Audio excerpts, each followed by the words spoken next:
Hello?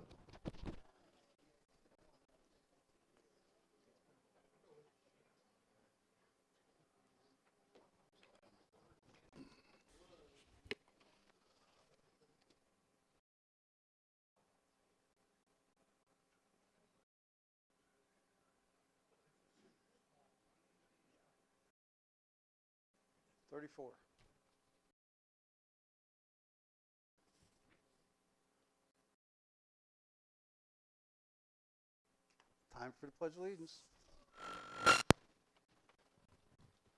I pledge allegiance to the flag of the United States of America and to the republic for which it stands, one nation, under God, indivisible, with liberty and justice for all.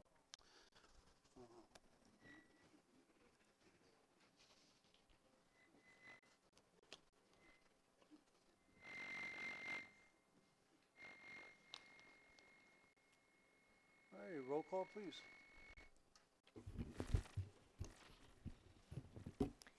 Councilmember Rubio, Present. Councilmember Roberts, Here.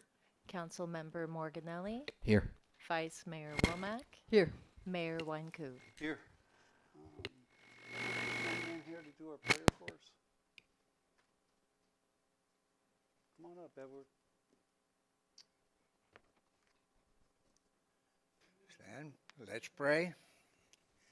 Almighty and ever-living God, we do well always and everywhere to give you thanks and praise, and we're especially grateful for this opportunity to be here in this community, when this group of people who are willing to support the same. Look with favor and compassion upon all. Guide, guard, direct us. Use us in your will. And as we do pray in the name of the Father, and the Son, and the Holy Spirit. Amen. Thank you very much, Edward. All righty. We have a presentation administration matter we have to go through first, and it's on one of our council people. So I have to ask Anita, can you take care of the reading of your letter?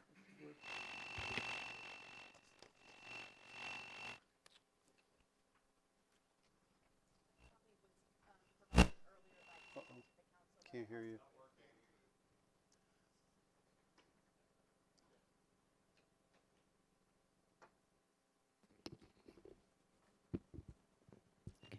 A copy of this memo was provided to the council members earlier, but it was late this afternoon, so I've placed a copy on your, at your seat as well. As I previously reported to the council on January 29th of 2026, while I was out of my office, an envelope with enclosures was delivered by an unknown person to my office. The enclosures included a Pennsylvania State Police response for criminal record check that had attached criminal history record. I searched and reviewed the Lehigh County Court of Common Pleas online records in an effort to confirm the criminal record, which reflects a plea of guilty to a felony for receiving stolen property.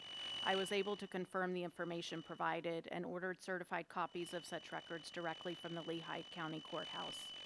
The certified records reflect the following. On May 15, 1997, Joseph A. Morganelli pled guilty to receiving stolen property, F3, pursuant to statute 18, Section 3925, Section A, Pennsylvania. He was sentenced to 15 months of probation, and I provided the case number for the Lehigh County case number. Receiving stolen property in Pennsylvania at that time was a third-degree felony. On February 3rd, 2026, the town manager and I met with Councilmember Morganelli to inform him of the information received from an anonymous source, which I independently verified. Council Morganelli admitted that he pled guilty to the charge and that the stolen property was a modem. He further indicated that while he has applied for a pardon, it has not yet been granted. I confirmed with the Pennsylvania Board of Pardons that if the criminal records are viewable via the website Court Docketing of the Court of Common Pleas of Lehigh County, then a pardon has not been granted. Pending applications for a pardon, however, are not available to the public, and confirmation of the submission of an application by a particular person is not information that can be released. Under the Constitution of Pennsylvania, a person convicted of an infamous crime is not allowed to hold public office in Pennsylvania, and I cite the constitutional section. The Supreme Court of Pennsylvania reaffirmed that a crime is infamous for purposes of Article 2, Section 7 of the Constitution if its underlying facts establish a felony, a crimen falsi for purposes, a crimen falsi offense or a like offense involving the charge of falsehood that affect the public administration of justice. And I cite the case. The Supreme Court relies on Commonwealth v. Shaver in determining whether an offense qualifies as an infamous crime. The court found a crime as an infamous crime if a felony, a crimen falsi offense, or a like offense involving the charge of falsehood that affects the public administration of justice. The court in Bolus v. Fisher, a Pennsylvania Supreme Court case, held that a conviction for receiving stolen property is a crime of infamy and a crimen falsi crime, and therefore a person convicted of receiving stolen property is incapable of holding office in Pennsylvania. The Supreme Court of Pennsylvania affirmed the decision in 2002. Based on Pennsylvania law, upon completion of his sentence, Councilmember Morganelli's voting rights in Pennsylvania were automatically restored. Pennsylvania law does not provide for the automatic restoration of the right to hold public office on the completion of an individual's sentence, as it does for the right to vote. In Pennsylvania State Police versus Paulshock, Supreme Court of Pennsylvania in 2003, therefore, Councilmember Morganelli is required to obtain a pardon to restore his right to hold office in Pennsylvania. Section 4, Article 4, the Florida Constitution provides that no person convicted of a felony shall be qualified to hold office until restoration of civil rights. After the adoption of Amendment 4 in 2020, voting rights of a person convicted of a felony, excluding the felonies of murder and a felony sexual offense, are restored upon completion of all the terms of one sentence. Amendment 4 did not restore any civil rights other than the right to vote. If Councilmember Morganelli's right to hold office in Pennsylvania had been restored, then Florida law would recognize that restoration of right in holding office in Florida. However, Councilmember Morganelli's right to hold office in Pennsylvania has not been restored as of the date of this correspondence. The city's charter approved by the voters in adopting the town's charter provides as following. Section 2.06, vacancies, forfeiture of office, filling of vacancies. And I'm going to read the sections that are relevant for this matter. The office of an elected person shall become vacant upon the forfeiture of office in any manner authorized by law. An elected official shall forfeit that office if the elected official lacks at any time during the term of office any qualification for the office prescribed by this charter or law. Section 2.07, Judge of Qualifications. The Town Council shall be the judge of the election and qualifications of its members and of the grounds for forfeiture of their office. A member charged with conduct constituting grounds for forfeiture of office shall be entitled to demand a public hearing, and notice of such hearing shall be published in a newspaper of general circulation in the town or such other form of notice as permitted by law at least 1 week in advance of the hearing. And copies of documents supporting this are available upon request. And should this matter proceed to a hearing, copies will be provided for the record. Alrighty, do you want to explain our options at this point? I think there's several options. Mr. Morganelli can step down from office voluntarily. The council can pursue under the charter, provisions of the charter. If you find that he lacks the qualifications, then you can indicate by consensus your desire to remove him. And at that point, we would set a public meeting. Mr. Morganelli has the right to demand a hearing. We would advertise the hearing, and the documentation would be provided to council for council's determination. You can file an action in court to have a court determine whether or not he is allowed to hold office. You can take no action. What would your legal advice be?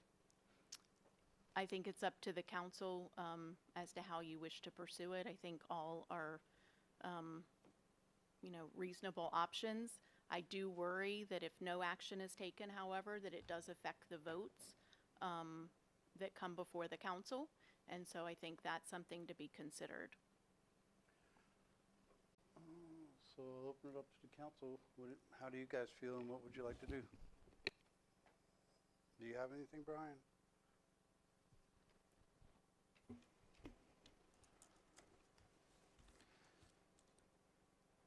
Not at the moment.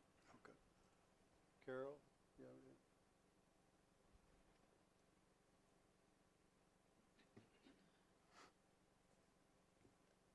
anything? Not at the moment. Grant?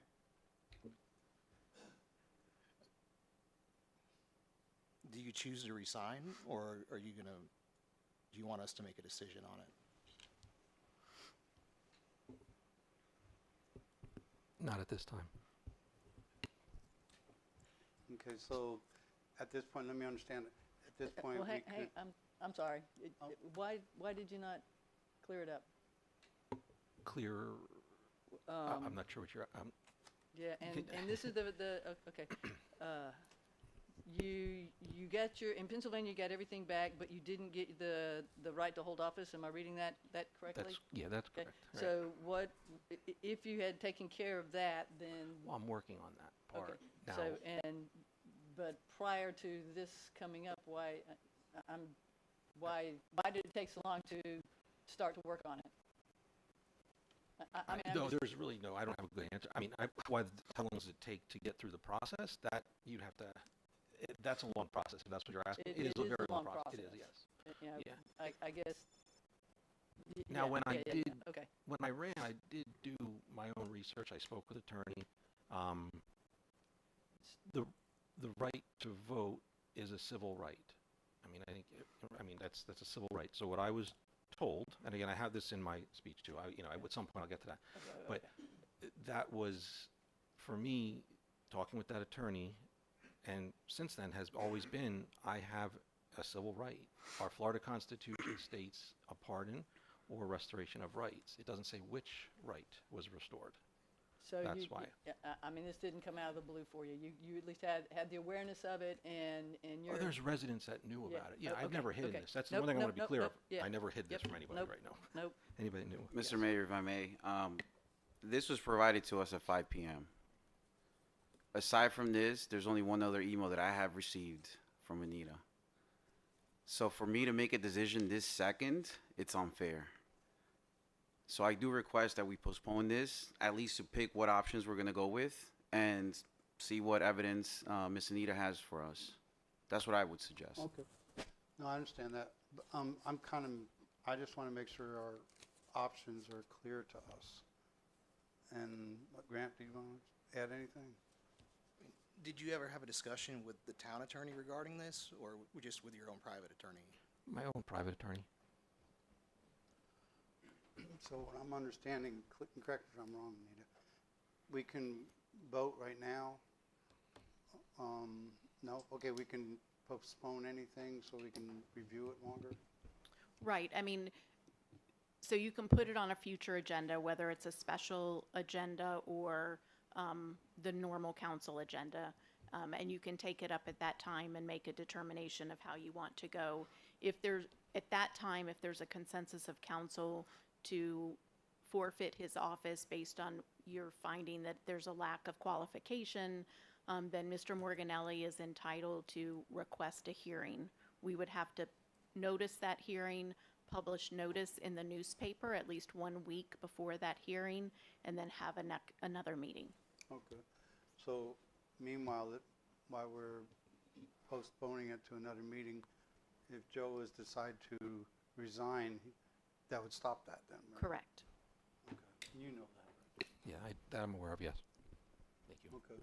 All right, well, it's on the table then, so we'll, I got one more Go question. After your initial email that I received from you regarding this, I did a little bit of research, and it seemed like Groveland had a similar case where there was a council member that had a felony, or mayor. What was the end result in Groveland? The council removed him. There was some going back and forth on that, and I can't recall. It's been many, many years ago. Ultimately, I don't know that the case was ever fully litigated. He was removed by the council. It ended up in litigation. And there was an appeal when the trial court found that he could not be reinstated at that time. But I think the sentence ended prior to the final court decision, so it became moot at that point. So, I mean, what would your recommendation be to not drag this out and end up spending a bunch of money on litigation? I mean, obviously, the least expensive route and the least controversial route is for Mr. Morganelli to resign if he's in agreement that he can't hold office. Short of that, it's filing your own action, asking the court to review the documentation and make that determination, or you as counsel can do that under your charter.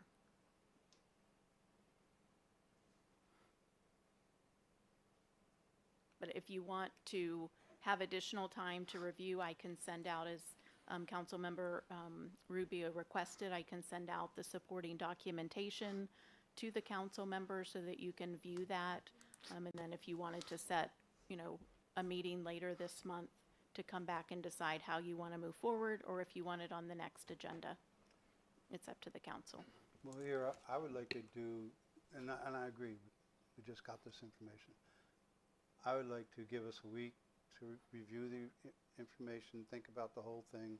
Next Tuesday, if we can have a meeting, we get back together and discuss next step.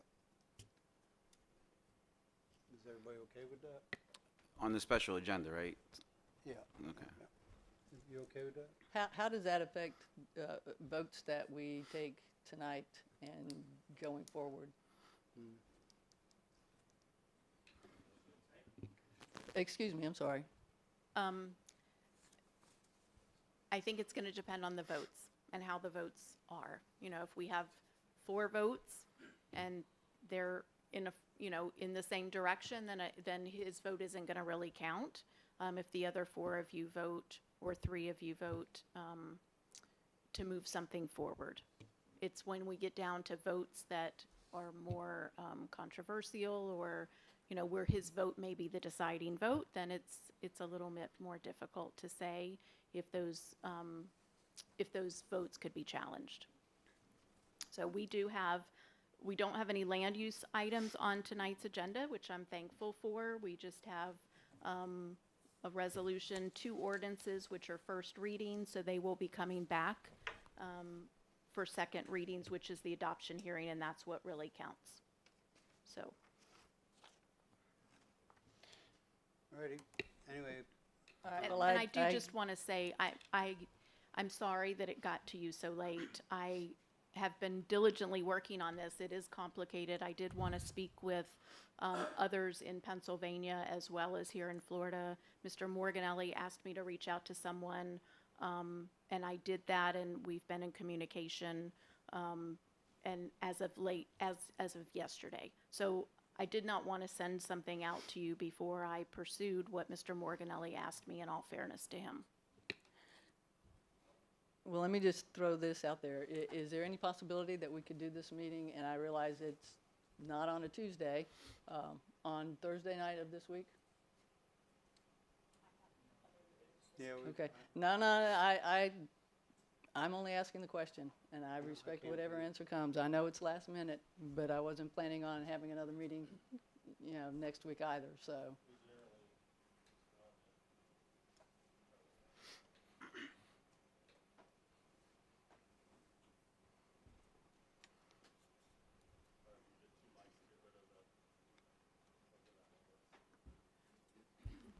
You got any grant money for mics? Yes. Well, obviously, I think I got 2 on the same frequency. But anyway, we generally, to answer your question, we want, unless it's an emergency meeting, we generally want to advertise 5 days before the meeting. I got it. To stay consistent with what we do. I got it. Okay, so if everybody's okay, we can meet next Tuesday. Can you make that, Anita?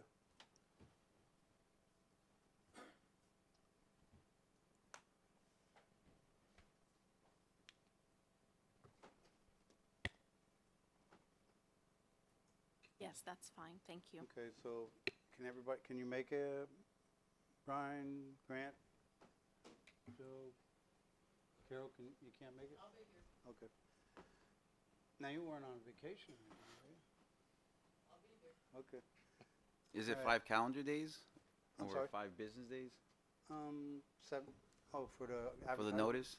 Yeah, well, there's gonna be one, Yeah, I'll put the notice out on Thursday. No, but is it 5 calendar days or is it 5 business days? Yeah. Okay. okay, so that's not a problem then.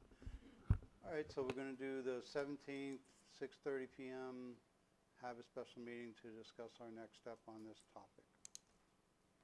That sound good, Anita? Okay. All righty, let's move on. Okay, now we can open it up to the citizens. Anything anybody wants to talk to the council about that's not on the agenda, please come on up.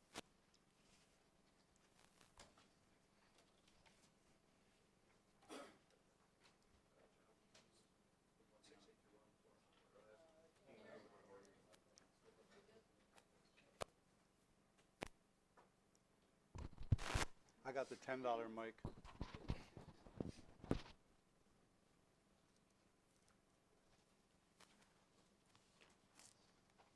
Thank you.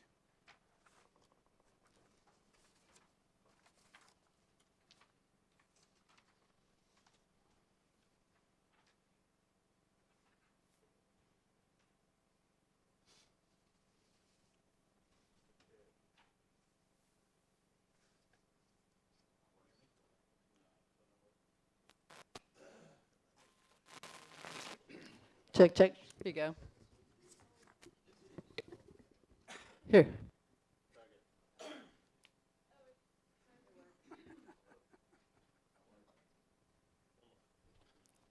Working, working.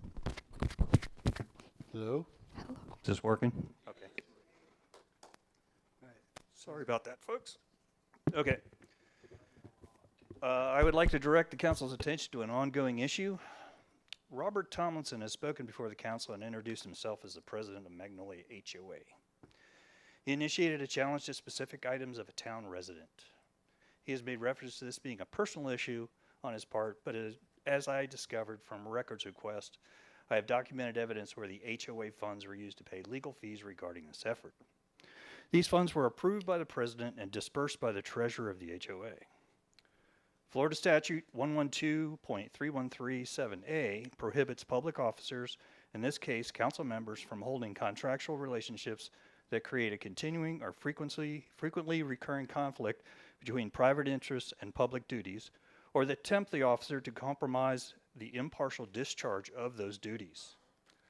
More specifically, the Florida Commission on Ethics examined the situation in Advisory Opinion CEO 23-2. In that opinion, a public board member, also serving as an officer of an HOA, was actively taking legal action against his own agency, with him designated as its corporate representative in the litigation. The commission found this to be prohibited conflict under Florida statute and created an unacceptable temptation to prioritize private loyalties over public responsibilities. A comparable situation exists here in Montverde. Councilman Brian Rubio serves as the treasurer for Magnolia Terrace HOA. This is a fiduciary role that includes disbursement of HOA finances and expenditures. In addition to the HOA funds he dispersed for legal expenses and records requests, he has also examined compliance with town-issued conditional use permit for the Fosgate investigation. This demonstrates active engagement in the town's zoning and enforcement processes. Also, January 13th, 2026, Mr. Rubio voted no on every ordinance and resolution related to the Montverde Estates development, a proposed subdivision directly adjacent to the HOA property. Here, HOA interests regarding neighborhood character and traffic changes could be in conflict with town-wide zoning and development objectives such as housing needs and town economic planning. There are only 3 board members on this HOA. The president, Mr. Tomlinson, has made his opposition clear to the Fosgate topic in public statements and to the council. The HOA secretary has voiced her opposition energetically on public social media, as well as her restricted group page, of which Mr. Rubio has access, but some other neighbors and some Montverde residents do not. The secretary's enthusiasm has resulted in legal actions against her by neighbors, such as cease and desist letters. Both of these board members contributed to and supported Mr. Rubio's campaign. The HOA charter places home values as a basis of operation. In terms of proximity, All members live on the same street, on the same side, with just a few houses between them. Sorry, Mr. Mayor, I think the These 3 minutes facts are up raise at the this same point. structural The temptation 3 minutes described. are up at this point. No, it started at 2/7/22. These It facts started- raise the same structural temptation described in CEO 23-2, fiduciary duties on the HAO potentially interfering with impartial public decisions in zoning approvals, annexations, and developments under the town's regulatory authority.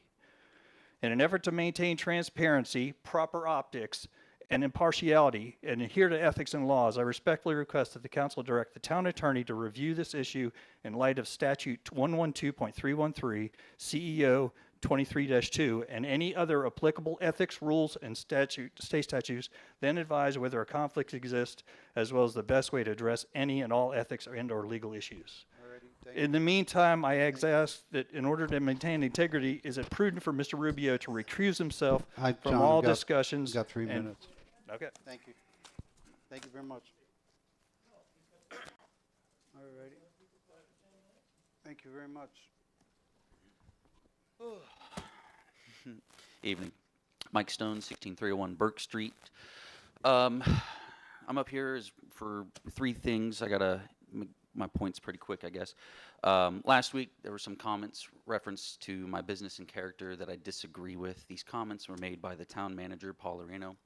Mr. Rubio had asked a question as far as the town's standard operating procedures, as far as how different things work or what things should be available to up-and-coming council or different candidates. Mr. Loreno went on for about 2 minutes making various backhanded comments that were very unbecoming of him as a town manager. And all I would like is just an apology, because you said some things about my business, about how my character, and, you know, like one of them was like how I'm getting a little sidetracked. I would just like an apology on that for those comments that you made. All I did was speak the truth, and it was nothing personal. It was facts about the election that you brought up at other meetings, which I probably should have spoken. All right, so the second So- point will be the election, but I got 8 years of my contractors having problems after problems with this town, emails, and if you would like to go through these, we can go through that. But since you brought up the And election, just so you know, I've only been here No, going I on my understand. 6th year, and I know you had problems in the past. and that's a majority. And you and I of it, worked that's fine. together to resolve those, and I've always been very professional with you, and I think you can't argue that when we worked on those projects. Well, I thought last week's comments were very unprofessional, and and I'm willing to move on and put aside anything that you may have against me, and that's all, because I don't have anything. Well, then, can you apologize, please?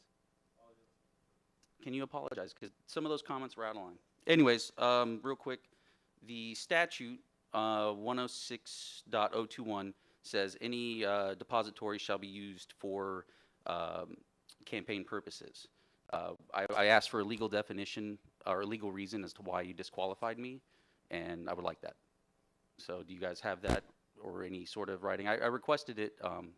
Sorry, I'm trying to keep my time here. I had applied for a records request as for the legal reason as I was disqualified.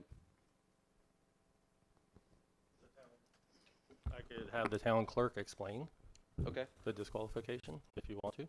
Okay. Go ahead. Does this count towards my time? Well, real quick before she. Go ahead, I'll let him. Okay, because I have one short last thing.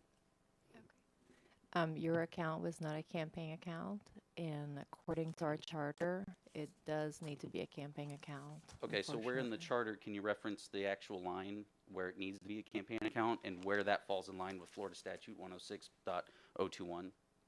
I Are you able to can- provide me that information? Because right here, paragraph B, any bank, savings, loan, and association, or credit union authorized to transact business in this state may be designated as a campaign depository, which I designated with Form DS-DE9, right? So I designated that as my campaign account. So, and the charter has no information on that. And my check would have taken, the money would have cleared, this check was properly written, unlike what Mr. Loreno claimed, that my check wasn't properly written. That was a false claim. Give you 1 extra minute, go ahead. And then the last thing I wanted to get is an update on the lakeside. It's still flooding. It's been 5 months. They made some improvements out there, and from what we could tell, all the grades were the existing grades on your side of the road from what they were. All right, I got documentation saying that none of the Okay. grades have changed on my side, and then, or at least on my property. And the only thing that's changed is there's a new road now. Also, one of the improvements, that drain there doesn't have a screen to cover the new notch. It's a safety concern. A kid can fall and break his leg in that. Okay, I'll take a look at that. Okay. Or have the How engineers soon? take a look It'll at be it. another 5 months? I'll have the engineers take a look at that. All right. On the website, you're supposed to provide quality service to the residents. Do you feel like you're doing that? Because I feel disserviced as a resident. I just wanted an apology. I think our town and staff work very hard to 5 provide great seconds. services to Okay. the town. Thank you. Thank you. All right, next, anybody want to come up? Wow, got a whole bunch of people. Natalie Galligan, 17041 Florence View Drive.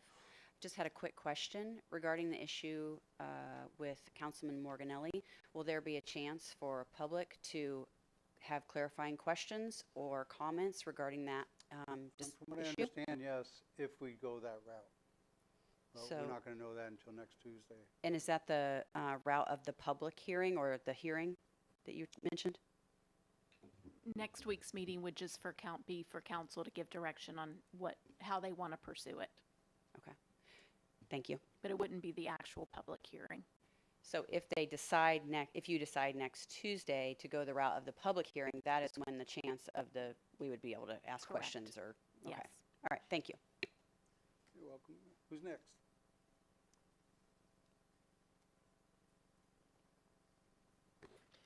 My name is Nancy Shrewsbury, 16643 7th Street. I move this council to rescind any and all fees, fines, penalties, and interest charges, and to remove all liens attached to the property and order the restoration of my mom's, Jean Frazier's good name. Thank you. You're welcome. What is the process for that? Because I'll actually like to make a motion on that if we can. What is the process? No, you can't make a motion because it's not a, It's in code it's in code enforcement, and we'd have to look at where it's at in code enforcement. But yeah, I know there's an active lien that's unpaid on the property. I don't recall what the amount is. Will it come back up to council at all? If the amount, since they've requested it? I'll have to get with Anita and see if it can at this point, but there is a process. It'd be like a quasi judicial process that comes through where you have to see the evidence, hear the evidence, et cetera. Are you, okay. Yeah, I mean, you can't legally act on it right now.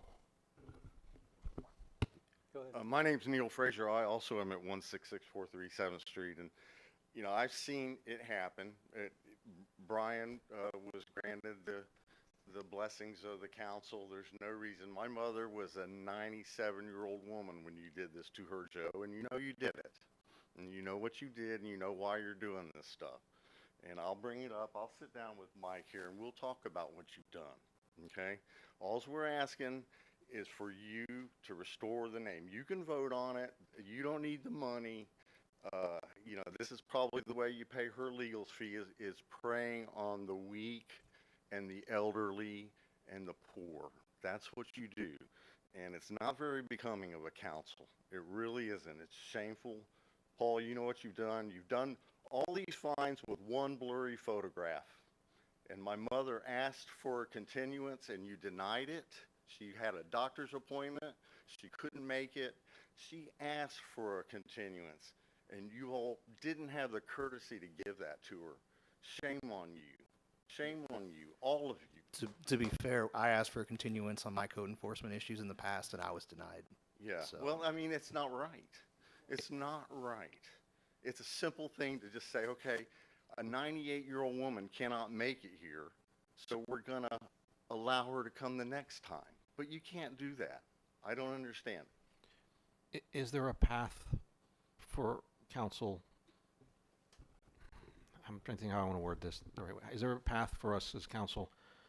Obviously, we can't do it tonight to assist him in some way. And again, I don't know all, I know some of the details but I don't know all of them.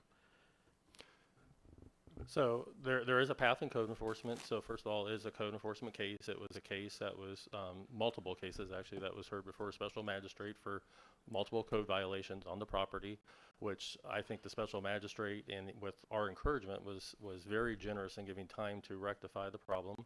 The problem was rectified, But Paul. you chose not to over time.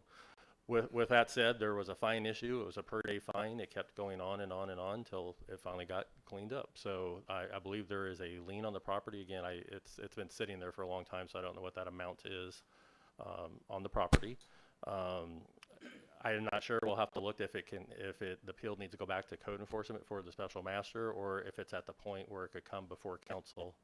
Anita will have to review that and see that. Then you guys could make a decision, based on the evidence that you hear, whether you do it or not. Obviously, there's been other people in town with fines. It's the process that you set up.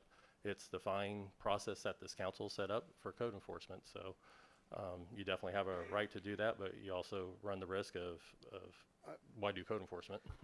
Well, I would also like to add that we did appeal this case, okay? And the courts waited until my mother passed away before they heard it. So they dismissed it. Okay, so I don't know, that's kind of shady too. I don't know what the legal counsel here had to do with that to arrange those kind of deals, but that's what happened. There was a case. And Joe, I don't think you want the details of this coming out. I don't That's care. all. Say whatever you want. Say whatever you want, Neil. For the Right here, come on. for the record, Mayor, I did not handle these cases in the court system. The insurance for the town appoints an attorney, so the insinuation he made is incorrect. That do is with not these cases. correct. That case was handled entirely in your quasi-judicial, Okay, 3 minutes is up. your quasi-judicial court, which is a joke. Thank you, Neil. Anybody else want to talk to the council? Great. Yeah, just one question. What's the time frame on that? Because I know that there is not a current magistrate working for the town. And is he still incurring fines at this time? No, he's not incurring fines. Kelly? Okay, Dr. Moore, 17029 Florence Field Drive, Mag Terrace. Okay, first, back October, November, we had open mic, and you had a couple people come in here and talk about AI. Young lady and her husband, and the young lady was very nice, but I think I clocked her at 9.5 minutes as she stood here and talked about the future of AI, and the mayor just let her go on. Then the husband got up and said the same thing for another 5 minutes. I'd like to know where the 3-minute rule is, because I feel that it's being, selectively enforced, and I think that's a violation of my First Amendment rights. You can't tell someone 3 minutes and cut them off when somebody else gets to come up here and speak for 9 minutes and 5 minutes on AI, and it's going to take all of our jobs. So that's my first question to the council. Where's the 3-minute rule, and why is that selectively enforced? And we can pull up the recordings, and we can get the timestamps and find out, well, why is this person getting 3 times the amount of time? That's my first concern. Second, we have a consultant here going to speak about the legality of whether or not we should have granted Mr. Roberts a conditional use permit for his RV park. I don't care if he gets an RV park or nursery. I hope he does well. But when we found out that was a it's dump, not an RV park. It's not an RV park. Whatever you're going to park. Storage. Storage. RV storage. There we go. So my issue is Tower Chemical has about a $29 million cleanup. It's been going on for 25 years, and it's not been done yet. And now in the record, Jorge, you didn't put it there, that there is no evidence that those barrels have ever been recovered or cleaned up. They're in the record that they're there, and it's on the record. So that's one thing I want to talk about. Kelly, you're supposed to be bringing up subjects. Okay, well, here's the subject I have then. I hope Mr. Lorino is correct that when the consultant is here, we can ask all the questions we want, because that's his statement he made 2 meetings ago when we were talking about this. So later in that, we'll have time. But one further question I have is for Mr. Roberts. Mr. Roberts, if I do a public records request for the Florida State troopers or the Florida state authorities regarding Mr. Morganelli, is your name going to come up as far as the person who looked into the matter of his crimes in the past? No, it won't. It won't. I can answer that question. No, it won't, because you're mentioning Florida. It was No, Pennsylvania. I'm saying Pennsylvania. Pennsylvania, okay. Yeah, So, so do you have any knowledge of contacting Pennsylvania regarding Mr. Morganelli? I'm asking you on an ethical basis that you would go after another council member. Did you have any knowledge of that? I would not answer that question. There you go. That is not a question that needs to be before this council. If you have a personal Well, question we have ethical Grant, behavior going on here, and I'm a member of this town, and I'd like to know how my council members you are have a behaving. personal question, take it outside the All right, chamber. listen up, That's- listen up. We okay. got 3 minutes or Thank you. I have to stick to the 3 minutes because I don't want to get in trouble. Thank you. I would like to find out legally where the 3-minute rule comes from and how it's enforced. Thank you. Go ahead. Thank you. Anybody else?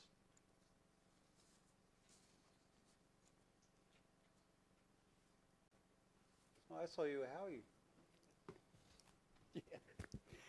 Farmer Banks Helfrich. I live in the Clay Road District, South Lake County. Farm tip of the day. It is March, time to put the spring crops into the ground, such as beans, peas, watermelon, cucumbers, squashes, also the perennials such as eggplants and peppers. Mayor, council, distinguished guests, the ways and means of services and goods to customers by corporations, businesses, and entrepreneurs is considered to be capitalism. The American dream was built on capitalism. Many of us have grown up here in the United States having that opportunity to create wealth. Many of us have come from other countries to come to America for that opportunity to grow wealth. Wealth that we can then invest in our homes, in cars, in motorcycles, in crypto, in gold, silver, and a plethora of things. However, one caveat, and that is capitalism does not create happiness. Psychologists have found that happiness comes from the connections we have with each other, connections we have with nature, connections we have with our pets. So, you all on the dais, where does this happiness begin? It begins by service. And by being on this dais, you all are servicing the community. You're doing it by first and foremost showing up. Because when you show up, you build connections. These connections form relationships, relationships build community, and then community creates trust. This trust builds this happiness between us. So many of you might ask, Banks, why do you every month come and speak at council, even at county commission meetings too? I do that because I believe in showing up. I believe in showing up for Thanksgiving and ladling gravy for the Citrus Tower. I believe it every Tuesday at 5:15, going to Love Groveland and carting food for those who are hungry and asking them how they are. I do it by going to ribbon cuttings and groundbreaking events, because showing up means not that I care, it means that you, South Lake, Montverde, matter. I am Farmer Banks Helfrich, advocate for South Lake County, candidate for State House District 25. May you all be blessed. Thank you for allowing me to speak. Thank you, Farmer Banks. Anybody else? Come on. I really don't want to, but I'm going to anyway. Judy Stone, 16301 Burke Street, Montverde, Mike's mother. And he can defend himself, but I will defend my business. Started back in 2018, and if anybody holds a special place for me in helping me, it's Sean Parks. Oh my gosh, way back when we first had that P&Z meeting, people were in our face saying, we don't want you here because we're a gun shop, you know, but we had to get that CUP because we do laser engraving and all this other stuff. So we made it through 8 years now. But it's been said that we caused a lot of the delays with permitting and things when I got all the letters and the emails here from engineers and construction companies that delayed, that did the wrong concrete pad and everything else that caused us to have to change everything. It's not that we, out of the blue, just said, oh, let's get a bigger building. No, we had to change because of the mistakes they made, and we had to litigate because they tried to charge us for way more than what was fair, and we won that. So we pay our bills, and we are doing good now. And I think we're great, and we've got a good future ahead of us with our company. The only problem now is we're flooding, and we didn't flood before the new lakeside, and now we're flooding every time it rains, and that's a huge concern of mine. Thank you. Now, you're gonna look into that, right, Paul? I saw you cut the box on the one side. I assume that was for that problem, I don't know. Yeah, that was actually in the plans that they have the V notched into the inlet box there. That wasn't done, and there was a couple other minor changes to they had to lower one of the detention ponds down, which wasn't done when they did the final shoot. So that was only two things that weren't shown in the plan. So I'll definitely try to make it out there during another rain and see what's going on out there. I'll follow up on it too. All right, thank you very much. And just real quick, what Ms. Stone said about the delays, definitely they had tons of engineering, contracting problems. My reference was to the time before when Mr. Stone came in and kind of accused the town of holding permits and delaying him on that process. Nothing more than that, but I recognize you had tons of delays and contractor problems, but it made it sound like it was the town's holding him up because of those delays, but there was just a lot of back and forth going on. Well, there's a reason now. There's a reason. No, let me, yeah. So let me help you. Let me help you real quick. The reason, way back in 2018, our process was definitely broke, and I was managing it myself at that time, and I recognized that we couldn't do it, and that's right when Paul came, right before Paul came, Anita and Sean and I decided to hire an outside company. They came highly recommended, and I think they did a good job considering everything they had to get involved with and do. And it took a couple years. By the time Paul was here, he got here late 2020. So at that time, it started to get straightened out, and I do feel that it's going pretty good now. And I just wanted to throw that out there. But go ahead. I just wanted to respond to the comment. One of our contractors, CNR Construction, they don't recommend working with this town because of their experience, not mine, not any of this, right? And I'm willing to move past all this, and it's unbelievable. I just wanted a simple apology. So. Okay. All righty. Anybody else want to get up and talk to the council about something that's not on the agenda? All right, let's go ahead and move on. Let's start with do the town manager's report.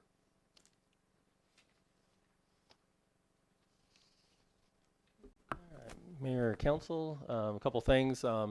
We have several events coming up. I left a stack of flyers out for any residents who would like them. Everything from their concerts in the park, I believe, start this weekend. Concert in the park. We are going to do a town picnic over the Easter egg hunt, Easter egg scramble. So we'll be serving lunch out in the field. So please pick up the flyers. Plus, we got a lot of programs for adults and seniors going on. We got some Orlando Health's going to come do some presentations on back and safety. Advent's coming, Orlando Health's coming. We also have some other vendors coming. So those are going to be around the 9 o'clock hour, usually on Tuesdays in the library. So there are flyers there. Just feel free to pick those up and keep an eye on the website for additional information that'll be coming up. Town, this last week, we did our FMIT insurance audit, where Public Works went around and staff and reviewed all of our facilities, and they usually come back and give us an audit for improvements for reduction in liability, which helps our insurance costs. So I just want to let you know we finished that process. I've had some couple conversations with Waste Pro. I'll kind of be bringing some additional information to council in the future, but one of the discussions with Waste Pro is looking to see if we have an opportunity to replace all the town's trash cans, because a lot of them are getting worn down and cracked and lids are broken, and We've had the same service and the same cans for a while, and I'd like to get those so they all look nice in town, just a little more presentable, a little more rollable. So we're going to try to figure out if that's possible, so what that would look like. Jumping into my different reports, as you can know, there's the grant reimbursement tracking sheet is in your packet, the impact fee report, the Florida Highway Patrol report, and the Lake County Fire Rescue report is in your packet for your review. And just going over the capital projects, we've got some that we're going to review later, so I'll be jumping around a little bit on the capital projects. Fire station, I want to let the council know the fire station is coming along really good. I met out with them this last, actually Monday. I guess I met with them on Monday. You know, they're starting to go vertical with the block. We are trying to work together. In their current plan, they're running an 8-inch water line from the corner there of Fosgate and 455 to do the station. I put a freeze on that because our current plans have a 12-inch line that we're going to run up for the water tower that will be installed. So I was like, well, let's put one line in instead of two lines, and that way we're going to be saving taxpayer dollars. So we're going to come back probably with the IGA that'll go before the council and the county, where the Lake County would pay for a part of that line, and then Montverde would pay for the rest of that line. And we'll be using that with impact fee money as well, so won't cost anything. That's what, about 150 extra? Yeah, the current 8-inch is about 140 or higher, and I think installing the 12 was a little over 3, somewhere in that ballpark. So we'll try to offset that a little bit, make it a little cheaper for them, make it cheaper for us. But while we're doing it, I'm going to have some additional fire hydrants put in, some things we need to do on some improvements in that area as well, and a couple of little T-taps for future looping through there. So that pipe we're going to put in is going to go down the road and then to them and then to us? So there's a yellow house there on the corner where there's a fire hydrant at the corner of 455 and Fosgate. So the very corner house there, if you're the house there at the corner, they're going to bore under the road there with a 12-inch, then come up. They're going to bore under the side that has our sign, where our sign is, then they're going to bore the other direction toward the Stetcher property, then come up the outside of the property, then run up the road at Stetcher property. So our pipe won't go on their property?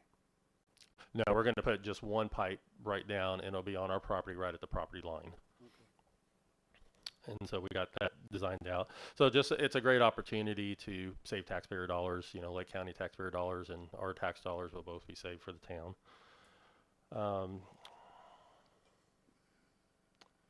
Boat ramp, they're working very hard on the tower. There's going to be a couple more boat ramp closures coming up. So Lake County's posting that out. We'll get that up on our website as well. We currently are working, some of the grant funding we had to do that boat ramp has expired, or the funding we were going to use. So I've been working with Warburg Kern and Morgan, and so we've identified some additional grant funds that would come in perfect timing to redo that. We do still have some funds coming, but not enough to do the entire boat ramp. So we're going to identify some additional grant funds to get that completed. And let's see. Probably all I have. Outside, let me just update you on the consumptive use permit. The process, as I mentioned to the council at the last meeting, we were almost through the consumptive use process, and they switched administrators on us, or managers for that. So we kind of basically went backwards for a while, and they want to go through stuff, and they want the additional years information, because we've been working a little over 2 years on this for the CUP. It is for a 20-year permit for the town for water. But with that said, Woodward and Kern is going to need some additional engineering money in the neighborhood around $40,000 to finish up, because they have requested additional information. The information that St. John's has requested is really just they're digging into the details of the pumping and looking at our uses. They still have high concerns about the over usage per household that we have, so we're still working through that. Their goal is 115, and we have a couple years we're up to 170 gallons per day per house. So they definitely want to see that, figure out ways for us to come up with better conservation plans and get that reduced. Our staff has spent a lot of time. We've had to gather and redo some of our EN50s, which is reports that Chuck turned in along with our operator into the state. Those are done quarterly. And then also our front office staff had to do a lot of verification, and we had to go through individual pumping for different sections of town and houses and kind of do our water. The good news is we're right around 88-90% of water that's pumped out of the main wells is billed, which is just right where they want you to be. They don't want you to be higher than 15% off on the calculations on that, because you always have some lost water from fire hydrants and flushing and things along that line that doesn't get metered. But I will keep you updated as that goes along. All right, thank you very much. Nita, do you have anything? I do, just a couple updates. There had been 3 cases filed in the Frazier matter, and the last one, the previous 2 were dismissed in 24, but the latest one was dismissed last month on the 19th of February, so that closes those litigation cases out. And then in the Delisle code enforcement foreclosure action, we conducted some discovery, and based on the results of that discovery, and it is homesteaded property, we're precluded from moving forward with the foreclosure action. The lien does remain in place, and if they were to sell the property or refinance, they would have to pay that fine to the town, but we can't actually foreclose since it is homestead property. So I'll be filing a dismissal in that case as well. And that's all I have. Thank you. All right, thank you very much. Sean, do you have anything as the planner? Oh, I'll give a quick Lisa, come on. report. Well, it's slowed down a little bit since last month. I think we've got closer to 20 permits that were reviewed, and I think it's mainly with Willow Ridge homes slowing down a little bit. And I wanted to, do you have a slide to show? Wanted to remind everyone that we've got how-to guides. When you have a home project, like you want to put a fence in, or put an accessory structure, you know, if you want to expand your driveway, put up a retaining wall. There's a sheet available in the library, and you can scan this QR code that for the project that you're interested in, and it will give you an information sheet. And if you'll flip to the next slide, the information sheets will tell a little bit about what is going to be required in the code. And then you can, there's a secondary QR code down at the bottom that will take you directly to the code to read more about the project and what's required. So we just encourage you to come in on Wednesdays and talk about your project before you actually get started, and hopefully we can answer your questions at that time. And that's all I've got. Thank you. When she said come in on Wednesdays, you can make an appointment because they're there on Right. Wednesdays, every Wednesday. Go ahead and explain. Sure. Yes, the planning team is there every Wednesday from 9 till 1 o'clock. So come on in, and you can drop by as well. Don't necessarily have to have an appointment, but there was a Wednesday where we had 3 lined up, so it might be helpful to have an appointment as well. Yeah, and council, I think it's been very successful, and our goal was on, especially on projects that are self-permitted by homeowners, trying to make it a little easier to understand the process and help them through. We can't do the stuff for them, but we could point them in the right direction where to find the information on the code. So I think it's a real good outreach, and I think it's been very positive and help us solve some of the problems that we're having with as we go through the building process. So we'll keep looking for improvements like that as well. All right. Thank you very much, Thank Lisa. you. I have Sean, our county commissioner. Okay, all right, this one works. I got one of the good ones, I guess. Okay, so evening mayor, council members, and residents. I can give you the short version of your question about Sugarloaf and everything that's going on, because I know residents are pretty concerned about that. They see everything that's going on in 455, or I can give you the long version. What do you want? Whatever you think. Okay, I'll start with the short version, and maybe if you have questions. There's a total of 2,555 residential units that are will eventually be built there. Did you hear that? How many? 2,555 units will be built there. It's all entirely within the city of Mineola. It was approved, want to be clear, long before any of us here, including this county commissioner, held office. This was done many years ago.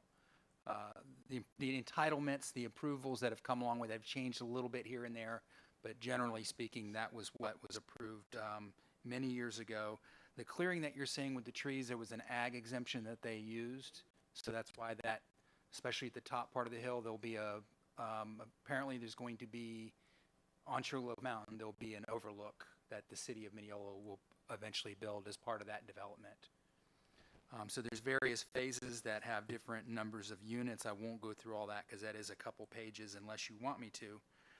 But there's another roundabout that's going to be built there as well. So there'll be 3 roundabouts. The old one that you're aware of, and then the one that's been built, being built, and there's another one that's going to be built closer to the north, or north or west on 455. And that's all happening over the next few years. So that'll all be as permits are issued, market keeps going the way it is. It'll all be developed over the next several years. So 2,500 homes are going to be built on and around Sugarloaf Mountain. And if you go drive it right now, you'll be shocked at what Sugarloaf Mountain looks like. Yeah. There are some things, you know, we are, if they do come in, the county is, if they're asking for something, we're asking for something in return, like more improvements along 455 that weren't originally in these PUDs back when they were approved. So we're trying to get a little bit out of it, but it's still going to progress. So the people that were mad at the council for getting involved with the ISBA, with the Ferndale, and putting all the effort into that, Ferndale's protected. And believe me, Mineola would have wiped it out. Yes, and I'm also, thank you, and I'm also happy to report that I know there was some concern about the 300-plus acre property that sparked the interest in the ISBA getting it renewed 2 years ago. So I'm happy to report that the National Home Builder stockholder held National Home Builder, not to be named, has agreed to not buy that. They decided to not buy that property, which I think was a good move for them. Right, but the reason is because it doesn't look like what they want to get passed is going to get passed at Tallahassee this year.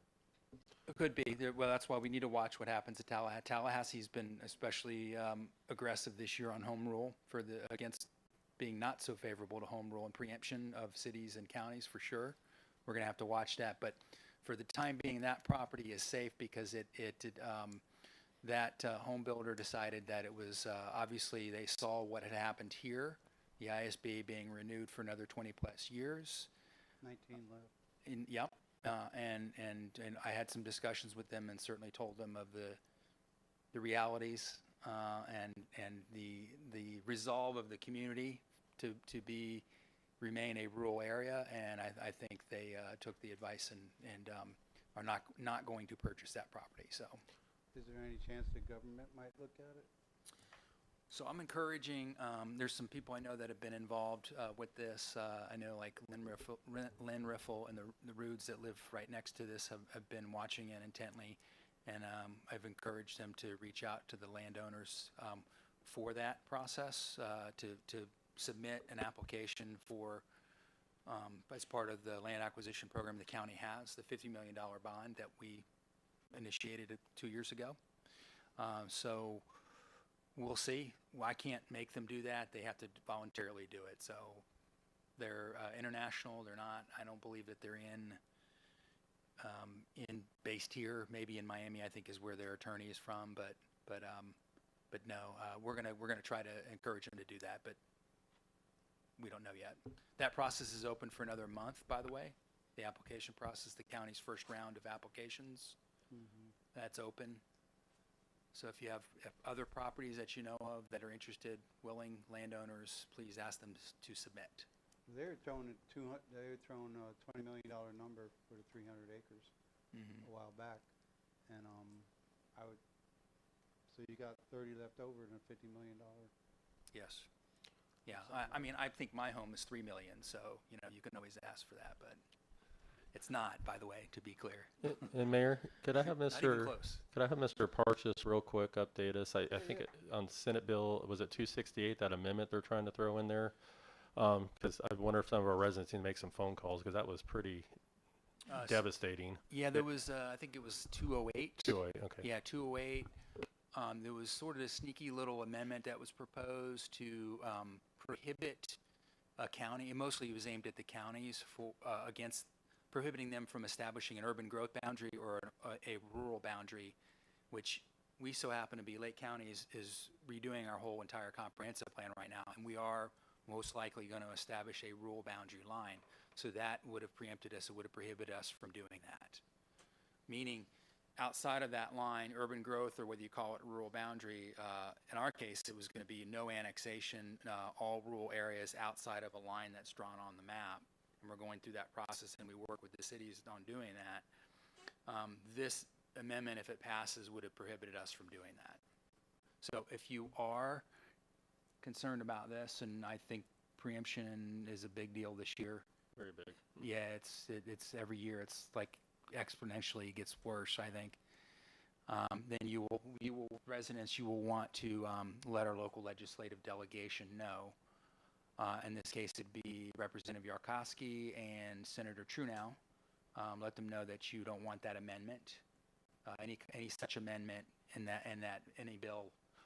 And you can generalize it and say you don't have to. If you can't remember 208, you don't have to mention Senate Bill 208. You can just say you don't want anything that would prohibit the county from establishing a rural or an urban growth boundary. And you can express your concern about that via email or write a letter. That's what I encourage. A lot of pro-developer bills this year, Blue Ribbon Bill, a lot of them out there that are really concerning. Yeah, Blue Ribbon is one. Of course, we'll wait and see what, again, happens with property tax on that. So I think they ran out of time, or they're running out of time with the session, so they'll be extending that. Anita, could we put something in a newsletter to ask people to do that? Is that legal? The issue is we're running up on time. This is the last week, is it Yeah, not? if you want to, we as the county commission unanimously adopted a resolution, and we don't do a lot of resolutions like this, so that shows you how concerned we are. Today at our meeting this morning, we adopted a resolution opposing that that amendment, or that idea of prohibiting us from an urban growth boundary or rural boundary. So we could get you that resolution if you want, and you could reference that. I don't know, however you want to do it. Yeah, you got to do it pretty soon. Yeah. Could we do it next Tuesday? You can. I think at that point it'd probably be more directed to the governor to veto it, because Yeah, if the it's in there. legislative session is going to end this week. But if that's what the council wants, we can put it on that special agenda. We would just be copying more or less theirs, right? Correct. Okay. Yep. That wouldn't be that hard to put together then. Yeah, What do you guys it's- think? You want to do that? Just to make sure everybody knows what we think?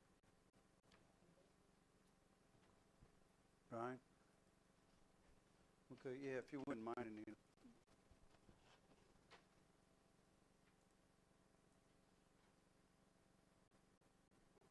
As far as the ISBA, there's nothing in Tallahassee right now that's going to knock that out, from what I understand.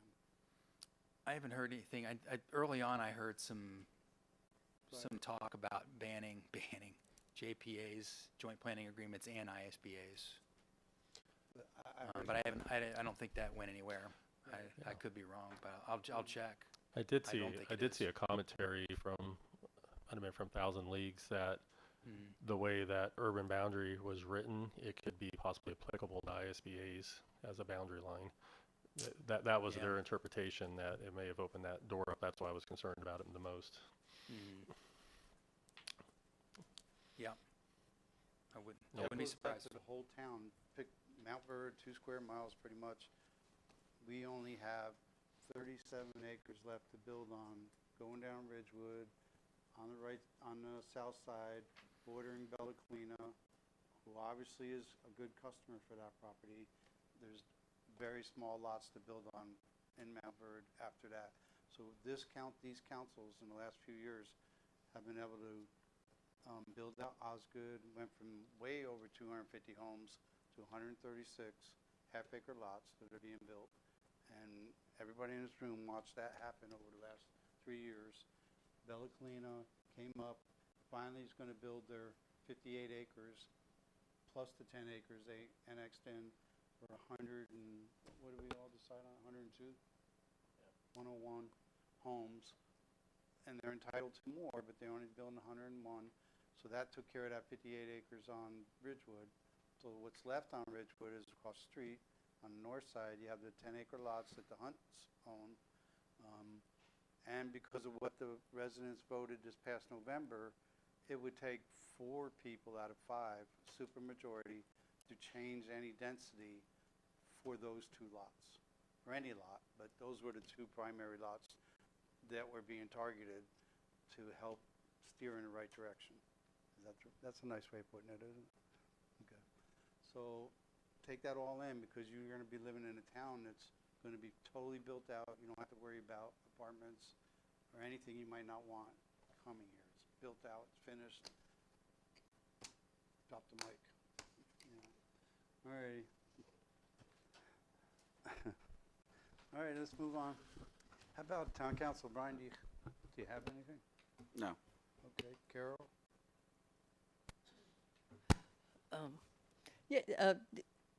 Refresh me, Paul. What is our ordinance for business signs?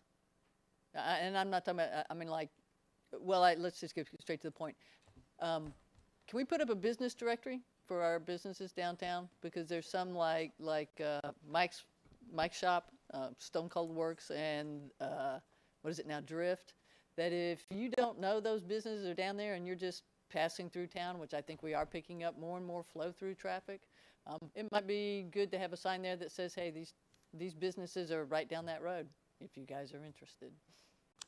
Yeah, we'll have to review the code, and I know our code needs some updating. It's not in compliance with the latest Supreme Court ruling, so we need to do some updates to that anyway.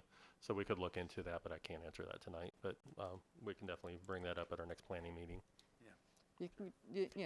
Something that matches the architectural look of the sign we have now, where it talks about town hall and the library, which that one too could stand refurbishing. But a business directory downtown, I think, would be a step in the right direction.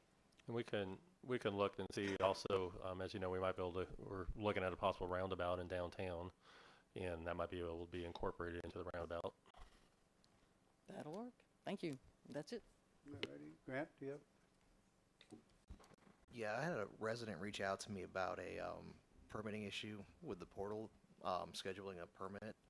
I was just seeing if there's any update on switching the portal that we use currently to something else, something a little more user-friendly. Yeah, so we're actually, Maya and I had a phone conference. I had to meet with Anita.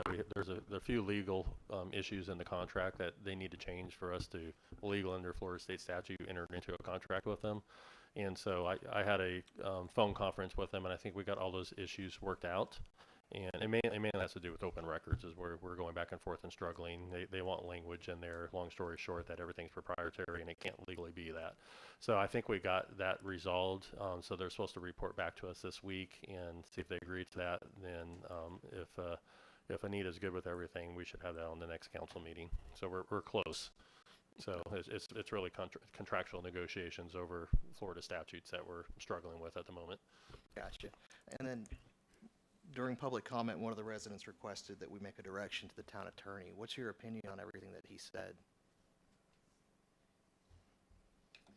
The jurisdiction for those type of matters is the Commission on Ethics, and really it's their opinion that matters. So there's a couple of ways the council member himself can request in writing an opinion from the Commission on Ethics, or can place a phone call to the Commission on Ethics if he wants to explore that. The other thing would be for the council, if the council wanted to direct that a question be asked to the Commission on Ethics for an opinion, that could be done as well.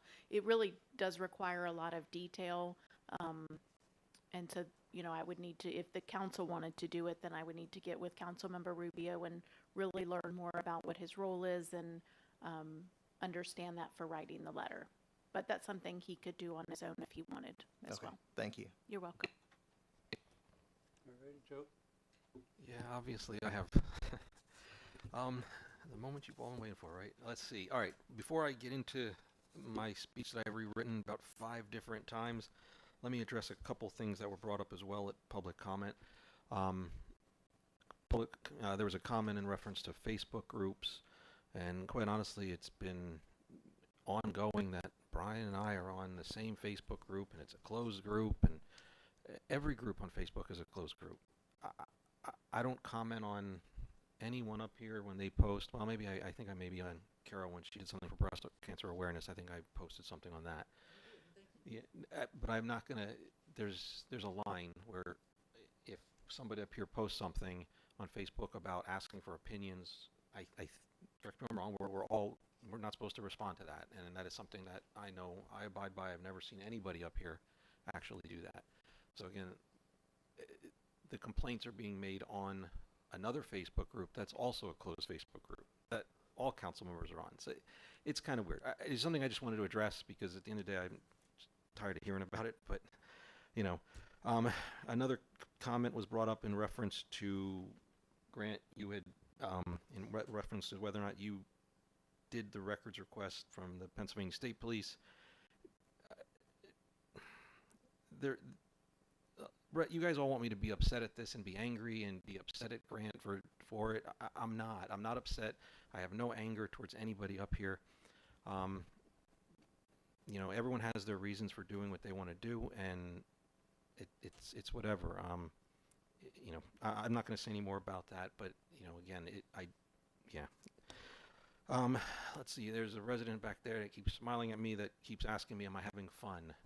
And am I having fun? I'm not sure yet, but all right, let's move on to my speech and everything. So some of this is going to be a recap a little bit of what Anita had covered, but over the past several weeks, a question was raised about my eligibility to serve on town council because of a felony conviction for receiving stolen property nearly 30 years ago.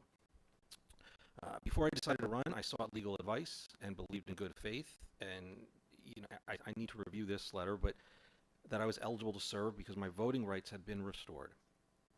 Florida asks, do you have your civil rights? Voting is a civil right. That's why I've always gone off of, that's what attorneys have always said to me. I never tried to hide it from anybody. I don't walk around with a big letter F on my shirt, for felony. There's residents that are sitting here today that knew. There's a lot of you in here that I've talked to personally, that I've explained it all to you. It's, again, 30 years ago, but I've always said that and I've said this to Anita, that if I'm not legally supposed to serve, then I'm not going to fight to hold this seat. Earlier this evening at 5:17, we all received town attorney's written opinion regarding this matter. I appreciate the effort that you put into it, preparing it. Given the seriousness of the issue, though, I want to review it. I believe it's responsible to take a few days to review the document and fully understand its conclusions with my attorneys and with other representatives that I've been speaking with that you have talked to as well. Once I have had the opportunity to review the opinion and seek that advice, I will act accordingly. To me, serving on this council has never been about me. It has always been about the residents of Montverde and doing what is right for this town. Over the past couple of weeks, I've spoken with many of you, obviously here. The support, respect, and kindness that you've all shown me has meant so much to me, more than I can even put into words. That love, I have felt that from many of you out there, and I do appreciate that. Please know, no matter what happens with this, I'm not going to go anywhere. I'm not running and hiding. I mean, you guys all know my darkest secret, I guess, in the sense, right? I mean, at this point, I'm going to continue to speak up. I'm going to stay involved and do everything I can to help the residents of Montverde. You guys all made it clear with your votes, including your support for Brian and me, that you want change, fresh ideas, and a town government that listens to its people instead of the same old ideas being ramrodded through. I have nothing but respect and gratitude for you guys all the residents in this town. This isn't the end. God bless you all, and God bless Montverde. So that's what I'm going to say to you guys. Thank you. Thank you very much. Alrighty, let's see, don't forget this Saturday is our concert. So call your friends, have them come and join us. And we're still doing the taxes in the library for anybody that wants their taxes done. It's not just for AARP members, it's for anybody, any Lake County resident. And then finally, I wanted to ask the council, we never did 3 minutes per person. I always struggled doing that. I really don't want to do it, to be perfectly honest. But I want to see if you guys are fine with, I want to raise it to 5 minutes, and I don't want to do it without you guys being okay with it. So how do you feel about 5-minute sessions? By the way, I don't want to do any of it, but. I thought it was 5 minutes from that previous discussion, so I'm okay with 5 minutes. You know, again, I think to echo what's been What do you said guys here, think? is to be consistent. Talk about it. Come on. I don't like the time, but on meetings where we have a lot on the agenda, it makes it very difficult to get through the meeting. And, you know, there have been times we've been here to almost midnight, and the public comment can drown out the entire meeting. I wish there was a way that we could Turn it on and off. exactly, Right. but I don't think That's there's a way not we can right, do though. that. You can't. I can't do that, yeah. What do you think, Brian? I think I mentioned it at one of the workshops. I'm okay with 5 minutes. I did want to clarify something. Is that in our charter? No, you can adopt an ordinance for it, but the the council has the ability to set rules for your meetings. And so I think y'all had talked about it before, about however many minutes, and I don't remember what your decision was at that time, but you did say you wanted to adopt some rules moving forward because of how late the meetings were going. So it's something I think you should codify. I think that's better. It puts people on notice, but you can adopt the rules by resolution as well.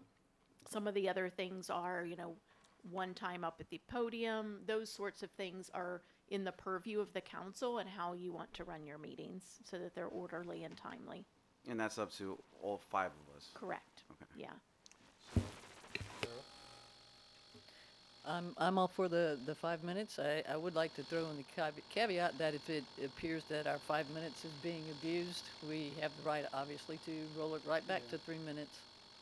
Yeah, it's just like 3, like when John was up, for example, I'd cut him off, or anybody else. I struggle with that, because if people are making all this effort to do something and bring it to us, and then I have to cut them off. So, Well, I kind of agree with everybody else. I really don't want to have to put a limit on it, but we're talking about putting a limit on it, so there's a reason for it. why don't we try 5 minutes, see how that goes, because it really, I struggle with it. Is that all right? Would you, everybody say 5 minutes for it? Try that out? I'd say give it a shot. Give it a shot, see where it goes. All right, that was all I had. All right, let's move on. Beginning balance of our money was $5,259,386.29. Ending balance for a month was $5,309,995.53. On the consent agenda, I have 2 minutes, one for February 3rd, one for February 10th. I need a motion to pass or any issues that you saw. I'll make a motion that we accept both the minutes of February 3rd and February the 10th on consent agenda. Second. All in favor, say aye. Aye. Aye. Opposed, say nay. Ayes have it. Move on to discussion and action items. First one is discussion on the current water rate. What we have is, Paul and I were talking, we have enough money in our water department where we have in our process to raise it automatically every year, but Paul's going to explain what the opinion is right now on doing that this year. Go ahead.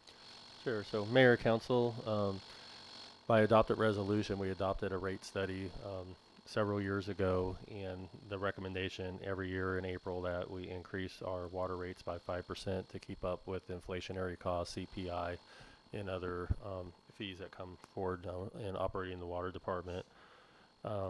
Staff has been working very hard to keep our expenses down in our water department and increased over the last few years. We increased the amount of users, which creates efficiencies in the water department. Currently, our revenues are 7% above forecast, and our expenditures are 9.5% below our place where we should be at this time of year.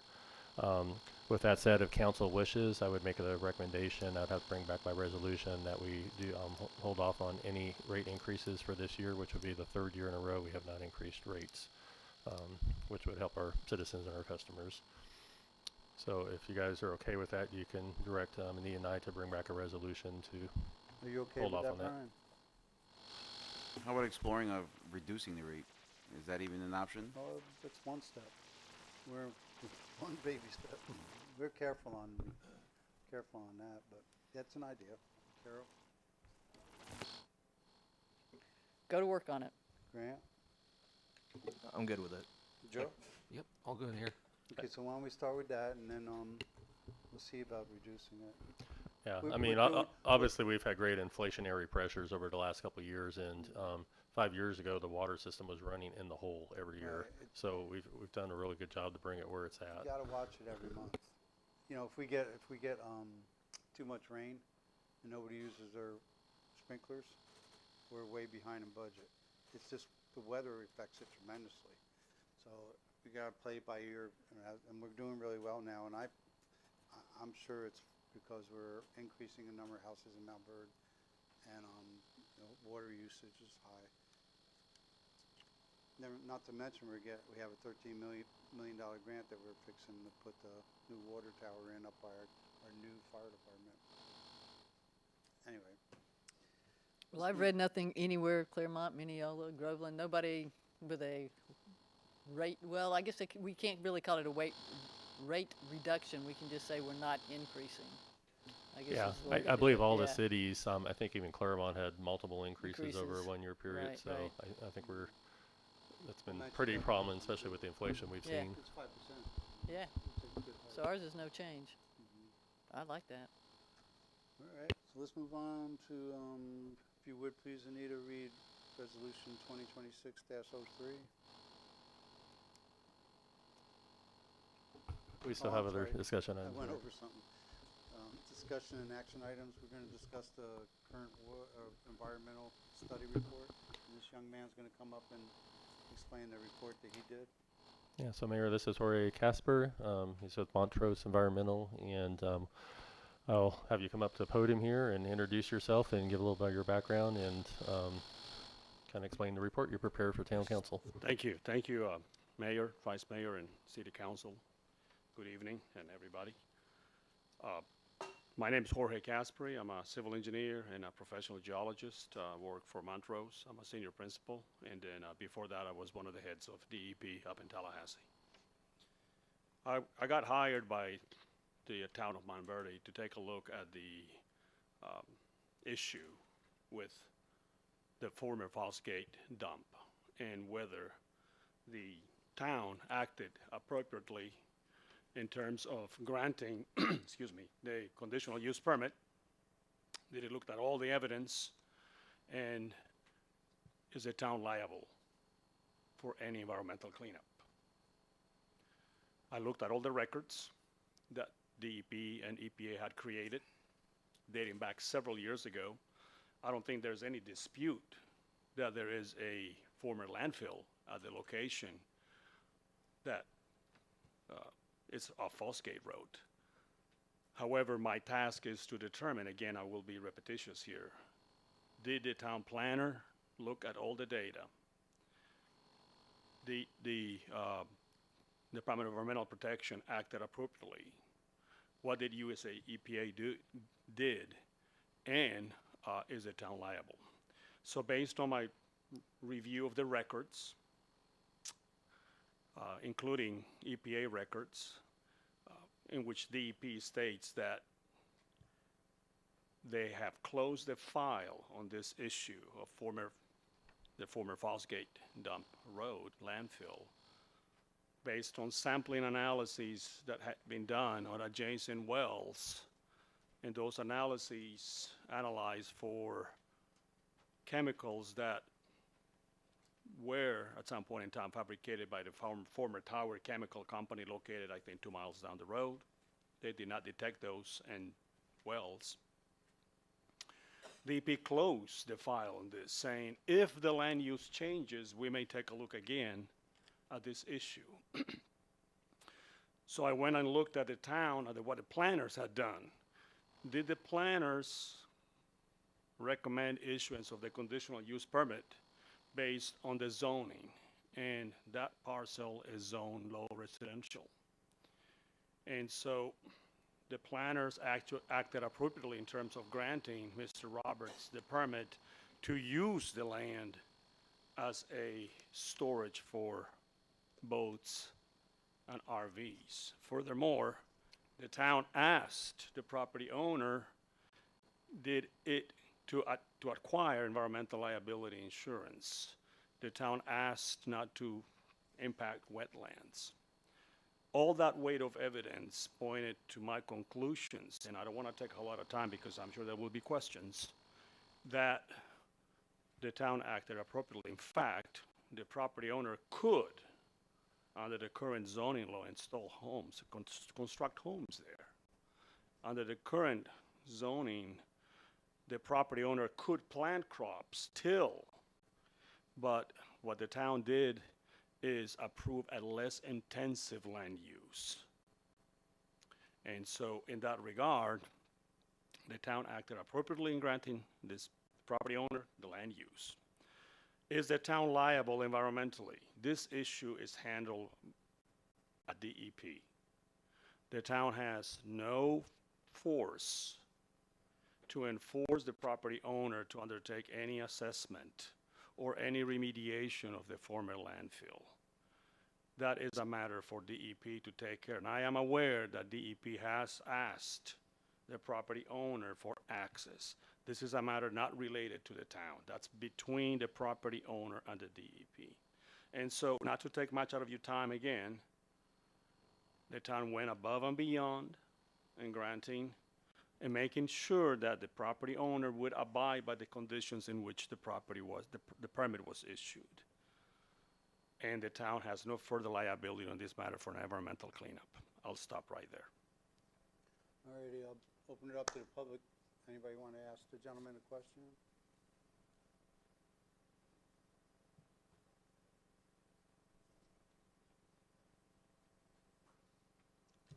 Dr. Moore, 17029 Florence View Drive.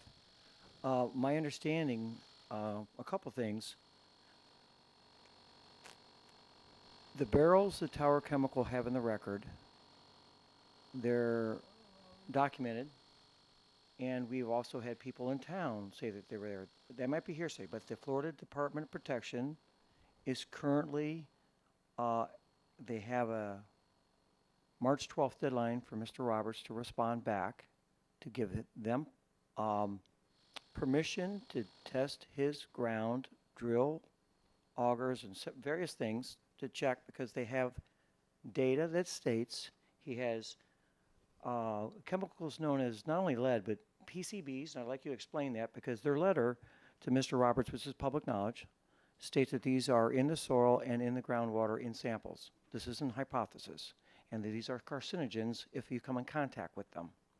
So when you were hired to kind of, say that Mr. Lorino stated there was never any history of a dump on this property when the CUP was recommended by staff, now we've gone to the expense to have you read the public record to tell us that your position right now in issuing that there is no liability. My question for you is, if there is any contaminants because of the condition use permit and they get into the groundwater, where is the town going to be safe from litigation if these Tower Chemical barrels were to leak? Or not even that, the current letter that's been stated, it's not included in your report, that I spoke to Mr. Seifert today, and he says he can't act until Mr. Roberts replies. So one of my other thoughts was, how does a person take the oath to be on council to protect our community, but has a conflict of interest where he's not complying with a state request to gain permission? He still has about 48 hours to do so. And if he doesn't, they've said in their letter they're going to take administrative action to gain access to his property. So you're looking at it just through the scope, as you've explained, of what is the liability of granting the CUP, but I think it's a very narrow scope because these barrels are there, they're in the record, there's no evidence that states they were ever removed or ever cleaned up, and 2 miles up the street, they've spent some $29 million. I spoke to the gentleman from EPA, he's coming here in June. It's still not mitigated until it's not at the 5-year mark. So we're looking at, we have a record of barrels. 2 miles up the street it's taken 17 years and $29 million to clean up that, to prevent, it's still not 100% that it's not getting in the groundwater. They still have to check every 5 years. They're not even at that mark yet. So he corrected me, he says, no, we're not even done cleaning because we haven't gotten to that stage yet. So this letter telling the community that, well, the town has no liability. I'd like to know, where's the proof that these barrels that are in your records have ever been removed and have ever been cleaned up? And an answer for that, and if the current letter that was sent to Mr. Roberts stating that currently there is data from soil samples with lead and PCBs, and in the letter it states, this is last week's letter, states that these are carcinogens that if a person comes in contact in the soil. So we have a council member who has a business, he's entitled to have a business, but I thought it was commercial. He has a sign on Fosgate, and it looks like it's open to the public. And so we have people from the public walking on land that were waiting to get verification of how extensive the lead in PCB is. Those are the issues that I'd like to know is how safe is that? Thank you. Okay. Go ahead. Thank you. Again, as the gentleman stated, my focus or my contract was narrow. Speaking broadly, the agency that is slated to address environmental risk is not the city, it's not the town of Montverde, it is the EP. I think the gentleman is conflating between land use and environmental risk. Those are separate issues, and in this case, they're totally separate. Environmental risk, everybody's at risk. We could hit a tree leaving this place. What is the environmental risk of that facility or that former landfill and the land use? That cannot be determined by the city. That has to be determined by DEP. And I think they may be taking those steps, but that has nothing to do with the city. The city has done its job adequately, appropriately, and it has no liability. Thank you. Thank you very much. Anybody else want to talk to the council about this? Alrighty, well, that's our founding. Do you guys want to talk about it? No, okay. Yeah, I guess Go ahead. I'll do it. I'll rip the Band-Aid off here, I guess. All right. The question I have is, that I keep hearing about is this October 5th, 2021 letter, right? That's the one we keep hearing about. Like, did we get this as a town? Did you guys get it? Did staff get it during the process? During the CUP process? The letter just came in? No, October 5th, 2021. I mean, I've looked at all of them. I mean, we could supply them all to you if you want them all. That's not what I'm asking if we received it as part of the CUP process. The October 5th, probably not, more than likely. All right, because I think that was one of the concerns that people had. So I'm just trying to like speed through it all. That's all. I'm just, yeah, there was, and I don't recall. I mean, I believe there was 2 residents that brought forward a bunch of papers from DEP and some information about it. I don't know what that is off the top of my head. I mean, it was obviously a couple years ago. Okay. I remember it was discussed at the meetings. All right. And another question I was, in all the conversations that you've had with them, have you ever spoken about this with Jennifer Farrell? Because I mean, at the end, what it sounds like to me With is who? Jennifer Farrell. No. Okay. I've dealt with Jason. I met with him on site. Okay. The reason I'm asking the question is just because it sounds like at this point it comes down to the DEP. That's what it sounds like to me. Well, I think what we're trying to get across, so every property owner has a right to use their property. They have invested rights in their property for land use. We granted a land use, a CUP, to operate a parking facility. He's in compliance with that CUP. There's nothing that has not been in compliance with the CUP, just as he has vested rights where he can park farm machinery out there, row crops, various of things out there. He could build a house out there. We don't have the power to stop it because those are vested rights. DEP does have some power to stop that, obviously, if they wanted to. But even in the letter they just issued to him asking for the testing, it says we'd like to do the testing and do it in a way that doesn't interfere with your business. So they do recognize that people are going to utilize the property out there. I think that's the key is we're a government agency. We have a limited role. DEP has their role. They can't tell the town what land rights to use, and we can't tell DEP how to investigate a site. We don't have anything in our code that even requires us to take in environmental reviews or things along that line, or phase 1 or phase 2 or phase 3 environmentals. It's just, it's just nothing that's ever been brought up in our code. But we did recognize, obviously, because we put conditions in there about protecting the wetlands, and we did put, insurance because we want to protect the wetlands if the vehicles leak, things along that line. So it definitely was brought in the record. It was, there was a site out there. I mean, it's been there for 40, 50 years. And yeah, I'm not debating on what he's doing, and I'm pointing at you, Grant, I'm sorry, I don't mean it that way, but what he's doing with the property now, that's what I'm trying to understand is how we got here.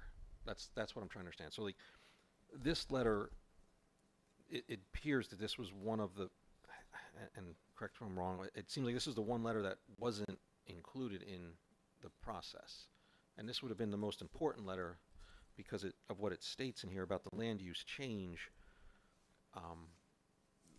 So that's what I'm trying to understand. Like, this was the letter that is the most important letter that was omitted from us as council. Well, it wasn't submitted into as evidence. And again, we don't do the research.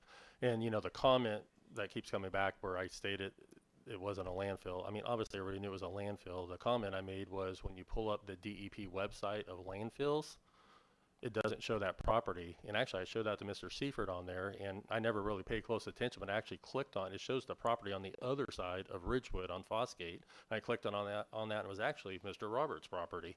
I found out just recently, a couple of months ago. So that was the comments I made. It wasn't on the DEP. In fact, it's probably still incorrect. You can go to the DEP website and see that where it doesn't show it as a landfill site. But with that said, again, that's for them to decide if they need to activate something, not if we're going to make a land code decision on it. And I just want to point out, through this research and spending a lot of time with Jorge and various things and looking through this, one of the most recognized, because you think about property rights, you could build a house on there.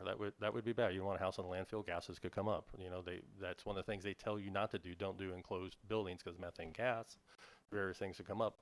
The things they do recommend is parks, golf courses, and parking lots as a good compatible use for old landfills. And you can Google anywhere, old landfill uses, and you'll see parks and golf courses all over the United States that are, if they're capped properly. And that's one of the things we kind of talked about when we met at Jason.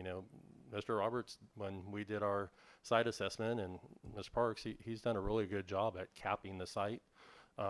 It's better that at one time it obviously used to be underwater, which is bad. I would think that would probably be the worst environmental thing as it was, but the site is now, it's capped, it's raised, there's asphalt on it, it distributes the weight. So as far as uses to go, I rather, as a resident and as a manager, I'd rather see that type of use out there versus him out there, which he has a right to do, go farm it and park, semi trucks related to his farming machinery. He has a right to do that. And I get what you're saying. Oh yeah, I know. I'm just saying my that use. My issue but yes. isn't it's how we got here. That's literally all. That's all. I mean, at the end of the day, he does what he wants on that property. That's not. Yeah. That is not. The town looked at the land use and not the environmental effect of the use, obviously. Okay, thank you. If that makes sense. Yeah, thank you. Go ahead, Kelly. Come on back up.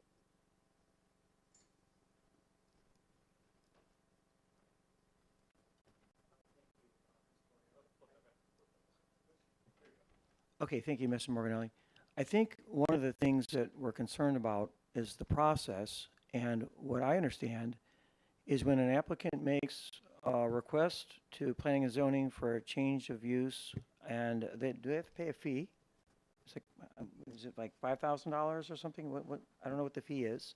But part of that fee, my understanding, you can correct me if I'm wrong, is staff has to do research to make a recommendation to planning and zoning, and then planning and zoning looks at it, and then they make a recommendation on to council to vote on as an action item.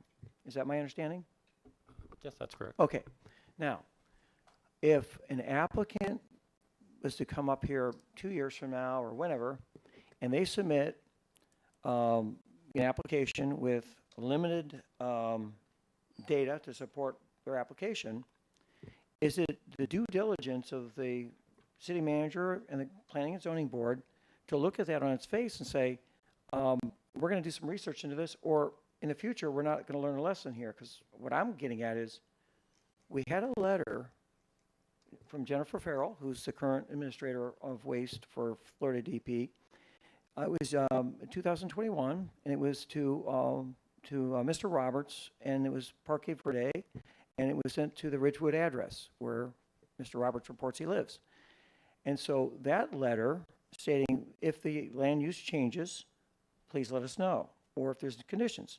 That letter was omitted. Instead, Mr. Roberts turned in a 2005 letter.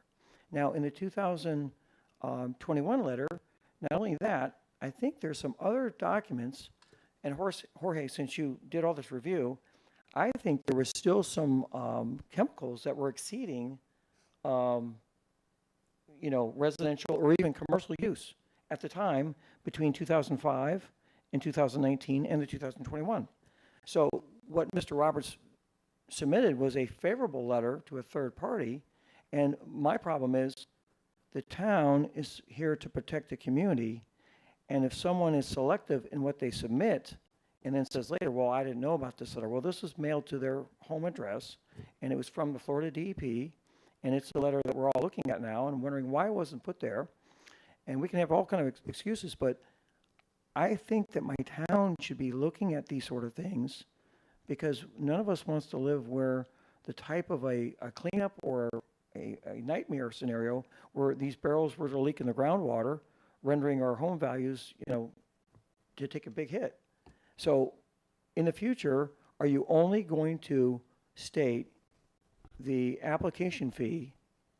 When you get whatever's on the application, that's all you're going to go with. You're not going to do any other research with your staff, because I think that's where we're all kind of feeling like, well, Mr. Roberts said this is what he submitted. He didn't have these other letters, which he could say that, but now that they've come about, we're wondering, why was that the only thing that you looked at? Because now we've had to hire a consultant to come in just to say, well, we don't think there's liability on this narrow scope, and that's cost the town some money. So, thank you. Thank you. Okay. May I quickly just answer that? No, that's all right. Okay. All righty. Well, thank you very much. Anybody else? Brian, Grant, Carol? I had a quick question. Go ahead. In the report that was provided, on page 6 in the conclusions, it says Parque Verde LLC must obtain environmental liability policy for pollution incidents in the amount of no less than 1 million per occurrence with a 2 million aggregate limit. Has the town ever received that? And if so, when? So not yet, because it's not applicable yet. It's because he's not operational. So we did a site inspection. So those are conditions for him to operate his business. So before he operates it, he has to put the dirt down, put the gravel down, put the parking spots in. I did a review. There was 2 things that we needed in order for him to be approved. And he has that review letter. It was done a couple weeks ago. One is he provides the liability insurance, and the second one is that he provides the application to St. John's for his stormwater. And so once the town receives those, then I'll issue a certificate of completion, or permitting will issue a certificate of completion. And once he gets that certificate of completion, he's got it in phases. He can operate phase 1. I will say Mr. Roberts right now, he's divided it into 2 phases, and he has none of the spaces or anything on top of any of the old landfill at this point. So, but he still provide that insurance, and he'll still provide that permit. So those are the 2 things, and then he can operate for those first a couple spaces that he has in there, which I think he's got like 17 or something like that. I do have a question for Miss Anita. Morganelli mentioned that that 2021 letter was not included in there. If that's the case, it appears that the applicant tried to deceive the town to get the CUP approved. If that is a true fact, what can we do as a council?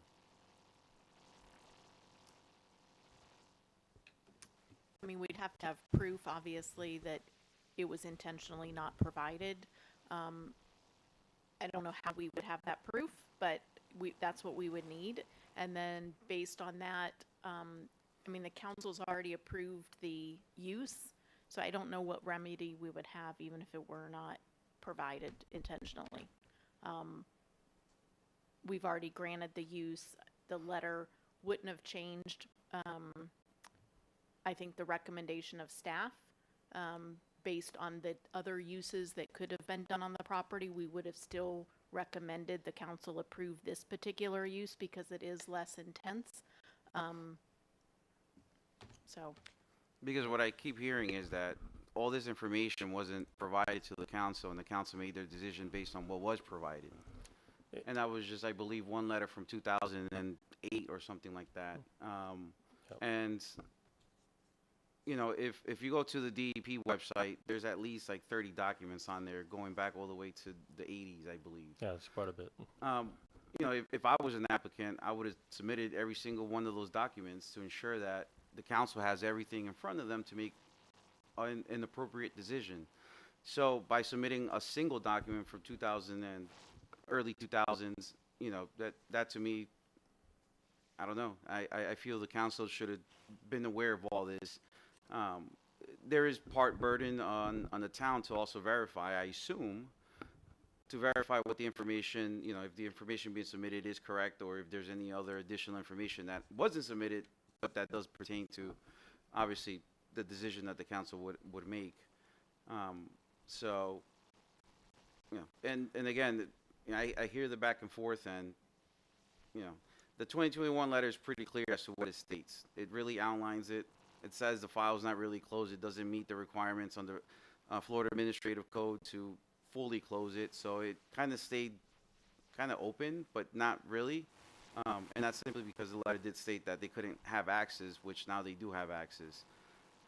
So I guess my final question here for Ms. Anita is, if the landowner grants DEP to get on there, or whether the landowner doesn't and DEP still does it, and they come back with findings that there's still chemicals in there, what then? Like, what do we do as a town at that point? The town doesn't have jurisdiction, so DEP or EPA will take any administrative remedies or measures, but we don't have jurisdiction over that. That's preempted to the state and to the EPA. All right. That's all I got. Thank you very much. All right, let's see what else we got here. I think that's it, unless any council has any more questions. And may I still just answer just one question to Mr. Rubio? yeah, I know go you're telling me. Just as you know, as the town reviews, and I mean, Anita can correct me as we get these applications in, but this is what's been instilled in me over the decade plus of being a manager, sitting in tons of front of attorneys. When we do quasi-judicial, when we do land development reviews or CUPs, anything along that line, the number one thing they instill in you is due process. And in that due process, we have a code. It's our obligation to follow the code. In our code, when you do a conditional use permit, there are various things that are outlined they turn into the town: site plans, setbacks, how does this affect traffic, diagrams on what you're doing, detailed description about the operation. We have this list we follow, and we follow the code. And so whatever that code asks for is what we reviewed, and that's what we present to planning, zoning, and council.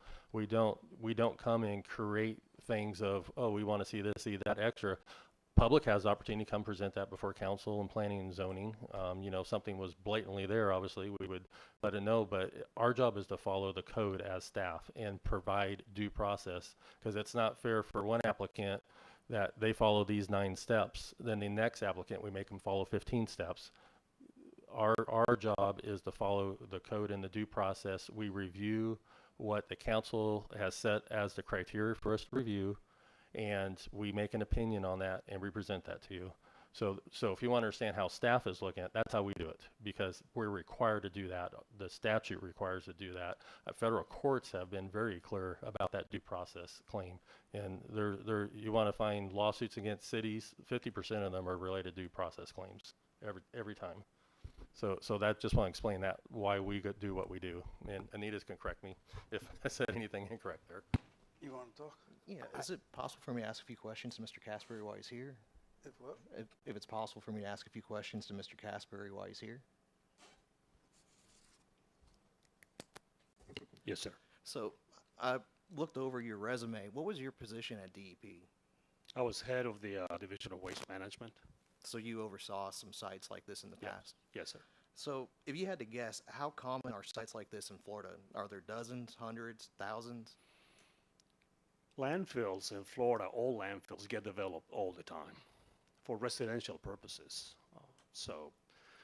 There's a lot of engineering involved in using a landfill for a residential purpose. As somebody mentioned, you got to manage the gas if there's enough of gas, but landfills get developed all the time. Now, the EPA would prefer a landfill does not get developed.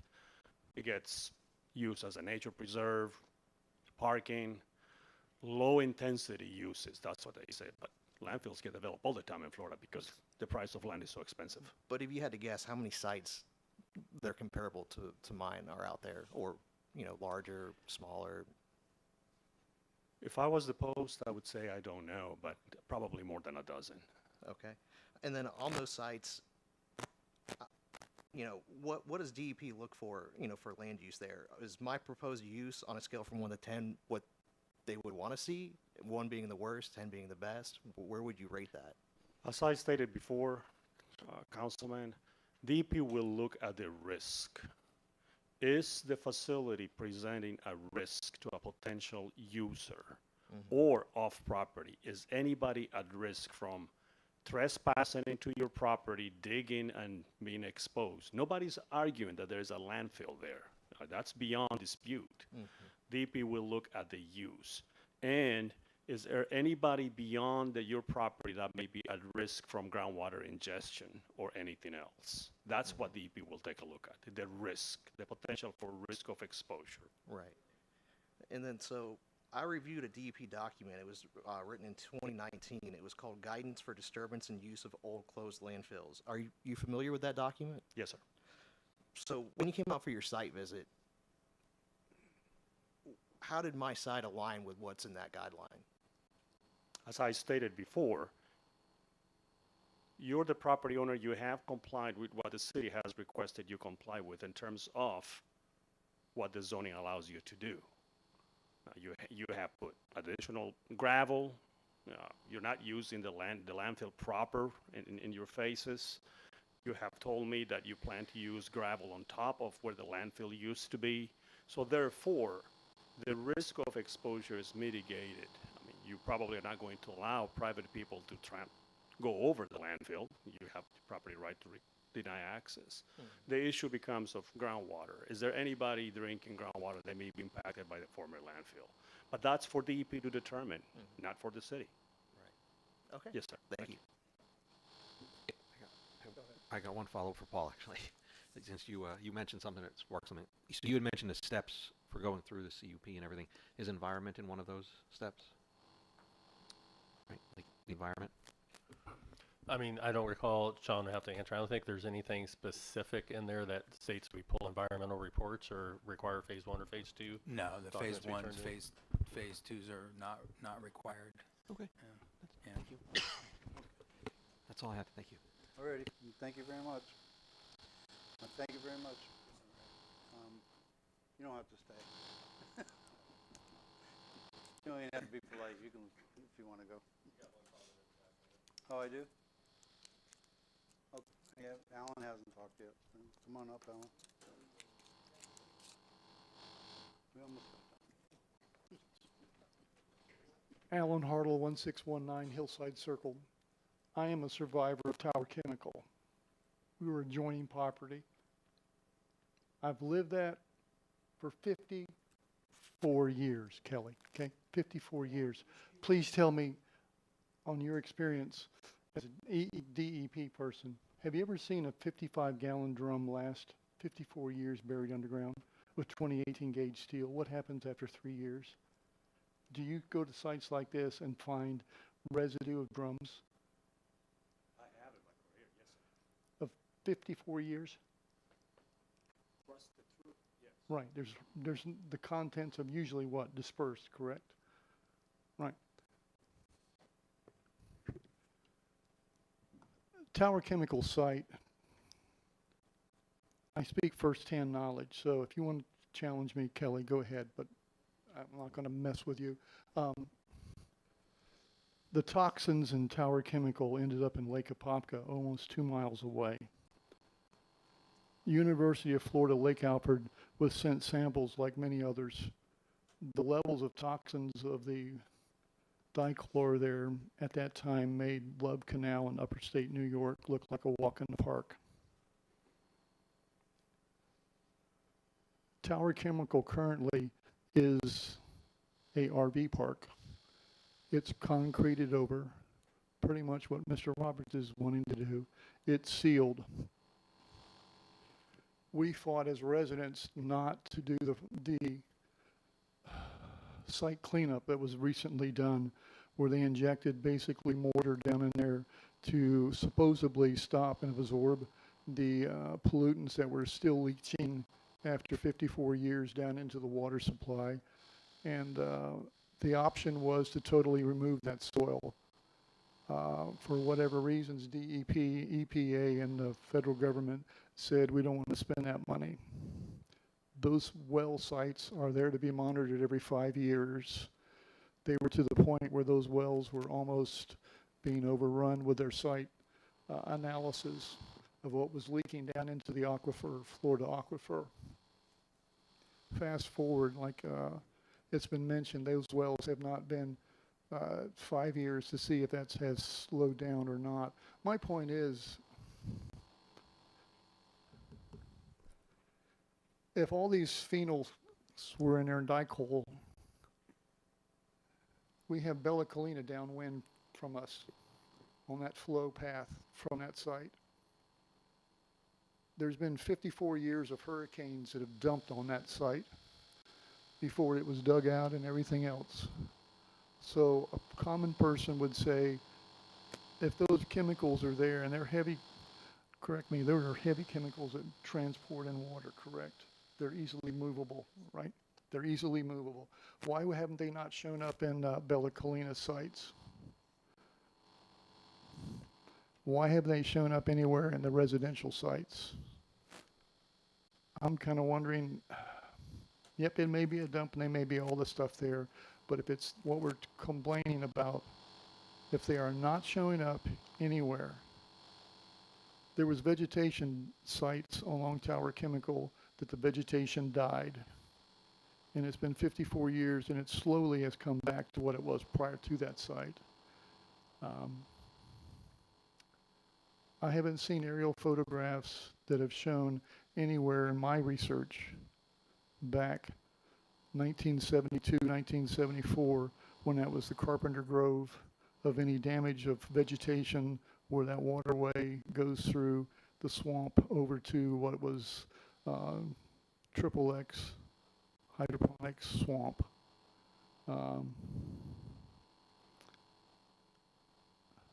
Likes Brothers own that property, active citrus grove.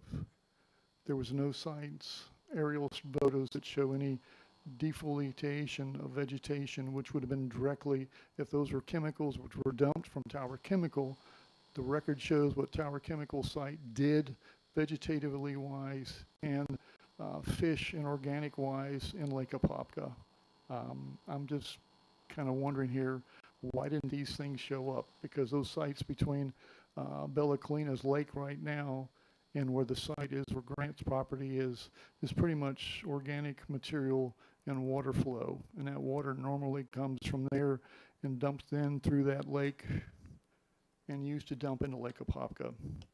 And EPA in 1972 when they exploded on this site at Tower Chemical, they went all over Lake Apopka.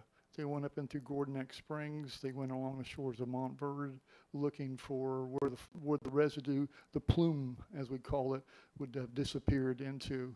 And they haven't, there was very limited as to where it went to.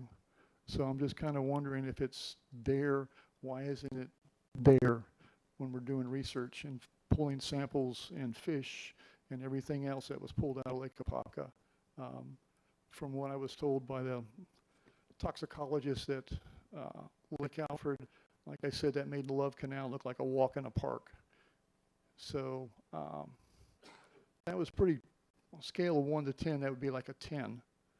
And if it's that bad, how come it hasn't shown up anywhere else? That's just my question that I haven't heard answered tonight. Thank you. Thank you very much. No, that's enough. That's enough. That's enough. We're done. I already let you come up twice already. Thank you. All right, let's move on. Unless the council has something. Okay. Let's move on. We got quite a few subjects left. Let's move on. Thank you very much for coming tonight and doing your deal. Can you explain the FEMA deal, Paul? Yeah, Mayor, if okay, if I can move that to the next meeting, I didn't get all the information I was hoping to get. Okay, Move it to the next meeting. How about the water facility plan, Shaft? Sure.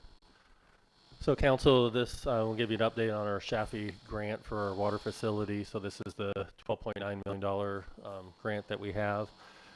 11 months in the making, we finally have an official letter from DEP that our facility plan has been approved. So yeah, it's been a long time coming. So that's good news. So I want to kind of give council kind of an update what will be coming next. Let me get to the right page here. So currently, Woodward and Kerner engineers are sealing up the rest of the documents, the plans that go for each of the improvements, and they're also putting together all of the bid packages. This is federal money, so there's a lot of strings attached. So we got to do BABA and Davis-Bacon and all those things that come with it, American Steel. All those requirements will be coming in, so we got to have all those in our bid documents. Once we have all those plans and documents put together, DEP is actually going to review those. And what we've been seeing on a return around time on those is anywhere from 3 to 4 months, with a couple 5 months going out. So likely we'll have hopefully our bid documents and our bid packages together in about 4 months. And so just so you know, we're going to break these down into separate bid packages, and this is what it's going to look like. So we're going to have a separate bid package for the water tower. We're going to have a bid package for the water lines, expansions and looping. So that includes kind of Ridgewood East, going down from the roundabout, 4th Street, Porter Avenue, Alfred and Gladys, and Alpha Street all have some water line extensions on them. It'll include the LFA well as a bid package, and the LFA well pump system will be a separate bid package. The UFA well and pumps will go together, then the backup generator for the library will be bid. Since we started this project 3 years ago, we've seen extreme escalation in costs for the water systems, for anything related to water, and it's honestly a miracle we can freeze our water rates. Honestly, we've been very blessed as a town to do that. But originally, when we started this package, you know, we had estimates and this goes back when the mayor had a report done. It was in 17 was $8 million. When I had it done, I believe it was around 11.9, somewhere in that ballpark. And now 12.9 is going to leave us a couple million short from everything that's on that facility plan. So Woodward and Kern and myself, we've been working with Morgan. We were already put in a federal earmark. It went in this week for an additional $2 million to kind of get those last couple things. But we're getting the most important things done first, obviously by that list. So just kind of give you a heads up, inflation kind of keeps kicking everybody in the rear. So that's the update on Shafi, on the storm. Can you remind me what's the drop dead date on the $12 million grant has to be finished? Yeah, I don't remember exact month, but I believe it's early fall of 28. So these projects, once we get the bid out, most of them will be a little bit over a year-long project total. Some will be a little shorter, some will be a little bit longer. Okay, thanks. Yep, still waiting on the storm Shafi, but I'll have an update hopefully at the next meeting for you on that one. All right. Any And, questions? You got your Porter and First Streets going? Yeah, I just want to report Porter and First Street. If you haven't seen the signs, we're getting ready to kick that off out there. So they're getting all the silt fence up, getting everything in place to get that project going on Porter and First Street. We're looking, that grant actually, that project has to end no later than June 15th. We have to do our final submittal by June 30th for all payments and everything for the $1.8 million resilient grant that we have. That's again 100% grant funded. We're working to see what our final number is. We may have, we always have a few little changes, but we're matching that grant with our $375,000 appropriation or $350 appropriation that we have, and we have a little bit of money left over. We're going to have about $60,000 to $100,000 left over out of the resilient piece. So the other project we had on there was working, trying to fix the problem down at Florence Lake, because that one flows directly into the lake there by the park. And so we're looking to see if we can't combine those funds and piggyback it on, or do a extension onto the current contractors, because we don't have time to bid if DEP will allow us, and then we can also get the Florence Park taken care of. So I should have information about that in 2 weeks, and if we can, then I'll have an amendment to their contract before council. I'm glad to answer any questions. Anybody? Okay.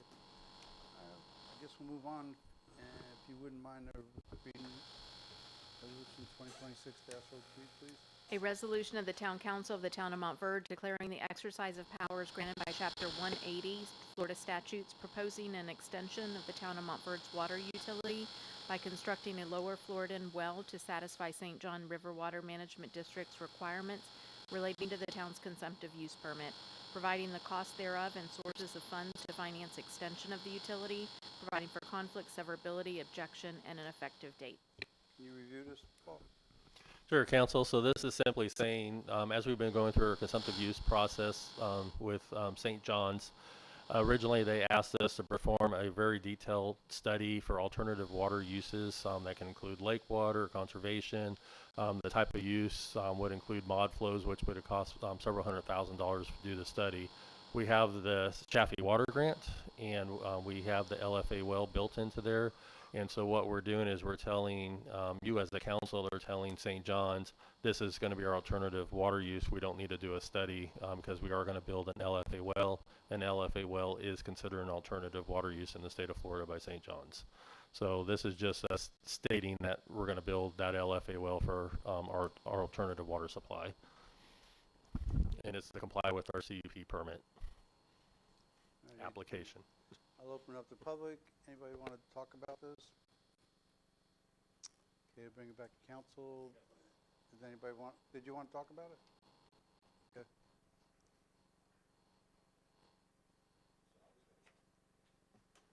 Can you hear me? Okay. My name's Stephen Crowley. I'm at 17545 County Road 455. I am blessed to live where I'm at. My property abuts Lake Florence. Over the last maybe month, 2 months, we've been noticing, or I've been noticing, my neighbor who was here with me noticed a green plume around the perimeter of the lake. I've been at that lake for 8 years, and I've never seen that at that level. You know what, we're not on that subject, but let me finish this resolution. Okay. And I'll have you come back. Thank you. I thought you wanted to talk about the resolution. Alrighty, so bring it back to council on the resolution. Anybody want to talk about it, ask questions? Question for you, Paul. Is there like a location that was determined, like where this well is gonna go? Yeah, Butterfly Garden. Okay. Where we put the tank. Is there any residential wells near it? Every house is required to be on the town's potable water system. I'm not sure if they have a residential well. I mean, I'm sure there's some wells in the area, sure. I was just asking because could it be that by putting in an LFA well, it could disturb nearby wells? That was just a concern that I had. Sure, I can answer that for you, definitely. So right now, the town's current wells are in the UFA, which is the Upper Floridian Aquifer. Residential wells are on the very top cusp of that. like our well for the town is probably 150 feet below where most residential wells are at. When you get into the lower fluoridating aquifer, it's a complete different aquifer separated by limestone between the two aquifers. So we're actually in an aquifer that us pumping has nothing to do with the UFA. So that's why they consider an alternative water supply, because right now they're not allowing any additional water to come out of that upper fluoridating aquifer at all. There's some limit to exceptions, but they're basically saying find other water. So they consider that other water that doesn't affect the UFA, the upper fluoridating aquifer. So that's a great question. Makes sense. Do we know like the gallons per minute on this new well? Not until you drill it. Okay. But it'll probably be, all the UFA wells in the area are generally running between 12 and 1,800 gallons per minute. So the current ones we have in town, I think one is running about 900 and the other one's running 15 or 1,600 GPM. Does that sound right, Mayor? You ran it for a while. And this second well, could it potentially impact the water rates for residents? It's free. And actually, the whole goal is hopefully to lower the water rates, because if the next option is conservation and reducing everybody's usage of water, and the way you reduce water is really increasing your stage rates. Where you go over so many thousand gallons, it starts getting really expensive, and that's how a lot of cities are getting usage down, is by doing that, and also strict controls on sprinkling things along that line. But no, this should benefit us. Eventually, this could be piped around town as a secondary meter, like we have at Willow Ridge and Apopka Sound, where they can have a second supply that might be a little bit cheaper for them to sprinkle their yards with, and things along that line. So that's what we're looking at doing. In fact, we're looking to see what money we can find through impact fees and grant funds, why we're going to tear up Temple, 8th, 9th, and Kirkland to replace those roads. Why not put those water pipes in the ground? Why we do that? It would make a lot of sense. So that's one option I'm going to look at and bring back to council. Yeah, when we did the houses that are being built up there for rentals, the ones on Fosgate, remember that one? Okay. We negotiated, we give them water, they give us our whole system. So we got the whole system free, and that's what the black tank is. And then the pump, the well he's putting in was free. And where we're at, the reality is we have two alternative water supplies in the town. It's LFA well, or pump basically out of Lake Apopka and Florence Lake, which is very expensive to pump lake water, because you do gotta, I mean, that water's not the cleanest water on earth. You gotta clean it, you gotta filter it, you gotta chlorinate it more. So that's our only alternative water supply. So they're stating you will have an alternative water supply. So we have two choices. Those are the two choices. And then this is like just a worst case scenario question. Let's say the well is drilled, it's put in place, and it doesn't produce what it's expected to produce. Like, then what? Does the town have to basically put a new one in with our money? We would have to look at putting another well in, yep. I mean, right now, you know, luckily there's been a lot of these, I mean, LFA wells are the only thing being drilled. Mascot just drilled some, Groveland, you know, it's all in the same aquifer, in the kind of that same zone. Claremont has a couple, they've all done well. Water quality has been very comparable to the UFA. Some a little bit less aesthetic, some have been better. Just, you know, kind of just depends on what sweet spot you're in. But so far, from what the engineers told me, all the wells have been very good. I mean, it's a proven aquifer, so that we know the water's down there. Could you give a cavity? That would be a problem in that one spot. I mean, there's always that chance. I would never say no. There's always that possibility. That's all I got. Thank you, Paul. Alrighty. So, let's see, we open that up to the public here? Okay, bring back council, any more questions? If not, I need a motion. I'll make a motion that we approve 2026-03. Have a first, any second? Second. All in favor, say aye. Aye. Nay. Thank you, ayes have it. If you would, please, Anita, 2026-01.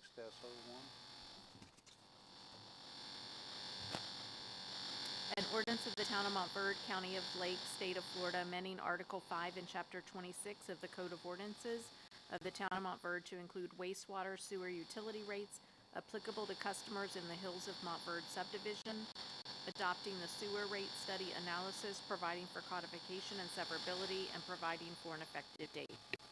Alrighty, go ahead and explain this, Paul. Here, so this first one's for the Hills of Montverde, for the sewer system there.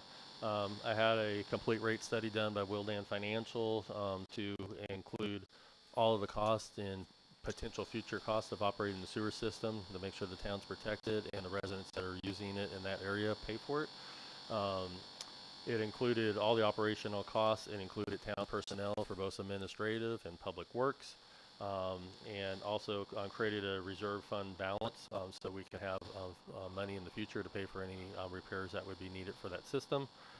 They recommended a flat rate. I believe this one was $158. Yes, for that system. So I'll need you to adopt that rate, and they're probably within 2 weeks to 5 weeks from being able to turn that system over to the town. You know, eventually, I think we've all talked about a long-term goal. You know, we'd probably like to package all this sewer system together at some point and push it off to another utility and sell it. The system itself was probably about $2 million of what they put in for that cost of the system. So it is a nice capital increase for the town. Yeah, so we got the systems free, so hopefully we get some revenue, and they show how much they make, we'll be able to talk to that council at that time about selling it and making some money off it. And if taxes do go away, there's a revenue source for the town for whatever that's worth. Yeah. So utilities are utilities, so it does support it one personnel. City managers like to keep them and operate them. Other people like to sell them. Yes. All right. My council likes positive budgets, you know. Let me open up go ahead. for conversation to the public for this one. Anybody want to talk about this one? Okay, bring it back. Bless you. Bring it back to council. Anybody want to talk about this one? I had a question actually. Again, you keep sparking questions to me, but in reference to no property taxes, is that so? This 158.70. If we can, what can we use all that money? Can we use that for anything, or how does that work? And I know this is probably a budget question, but yeah, it's considered a utility.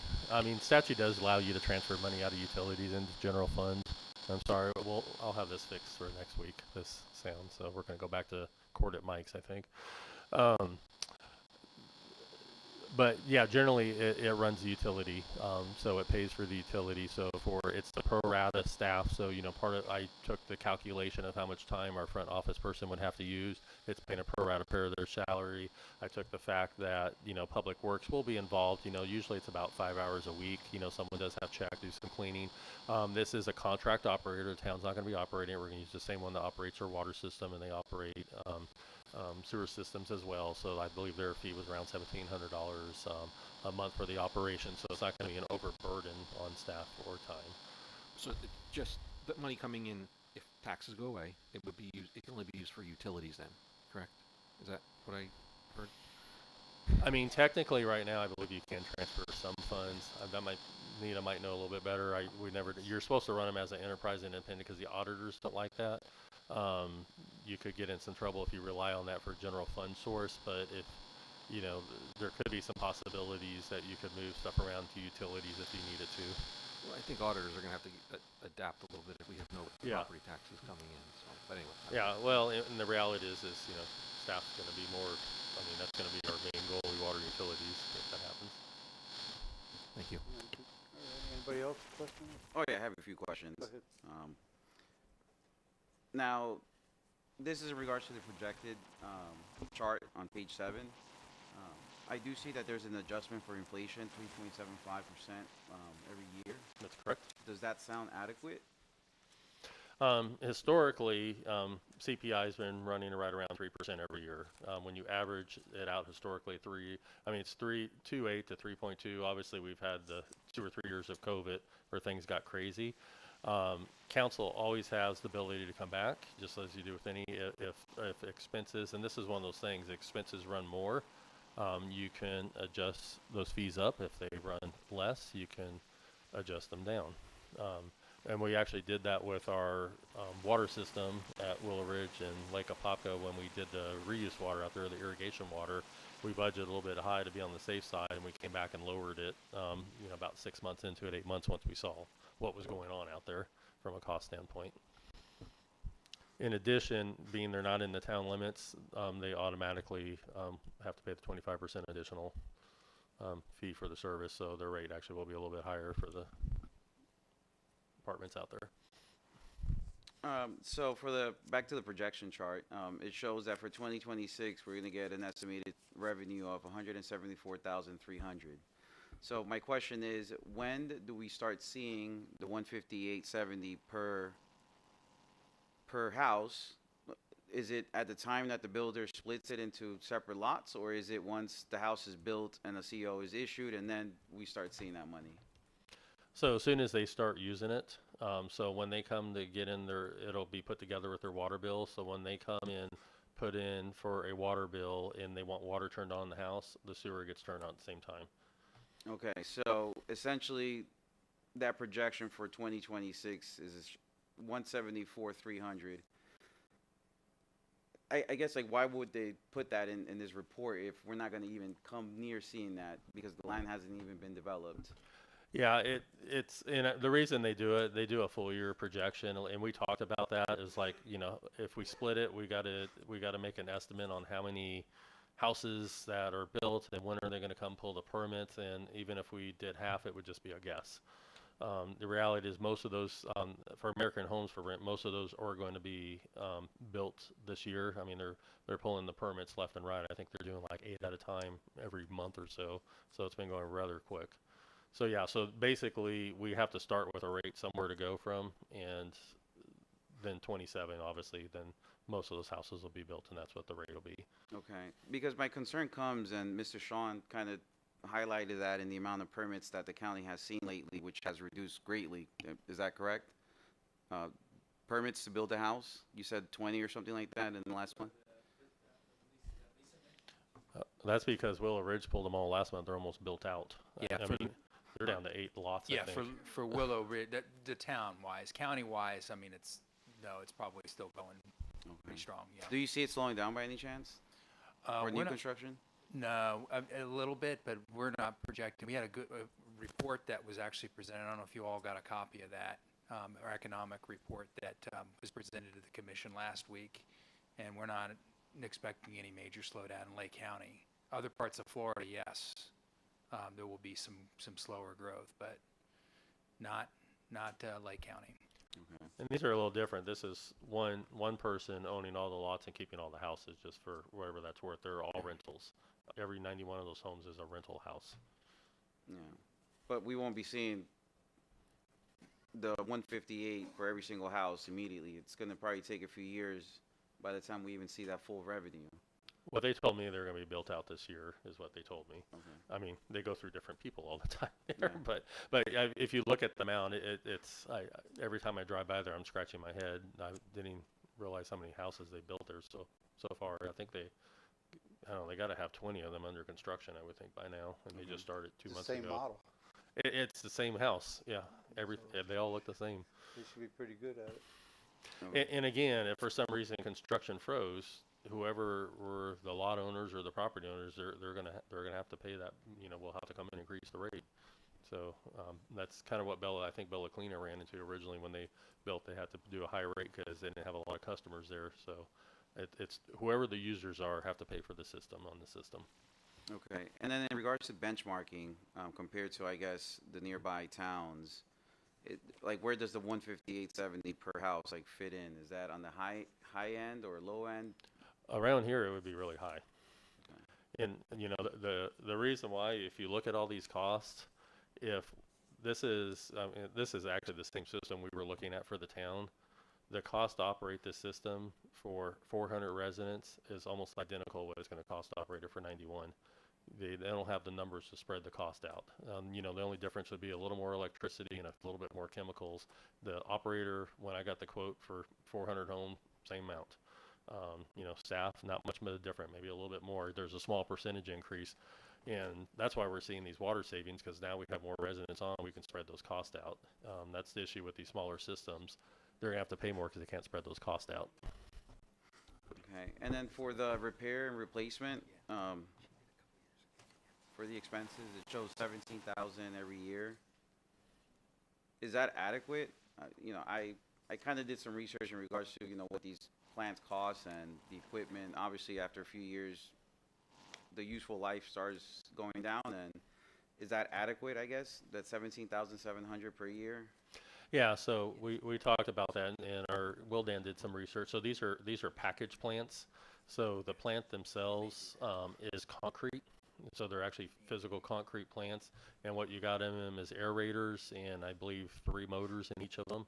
So, you know, depending on what size, there's different size motors in them. You know, there could be a few mechanical parts that replace, but yeah, you know, motors, you know, usually $5,000, somewhere in that ballpark, plus, you know, the charge to do it. You're not going to have everything go out at once, but it gives us a little built up.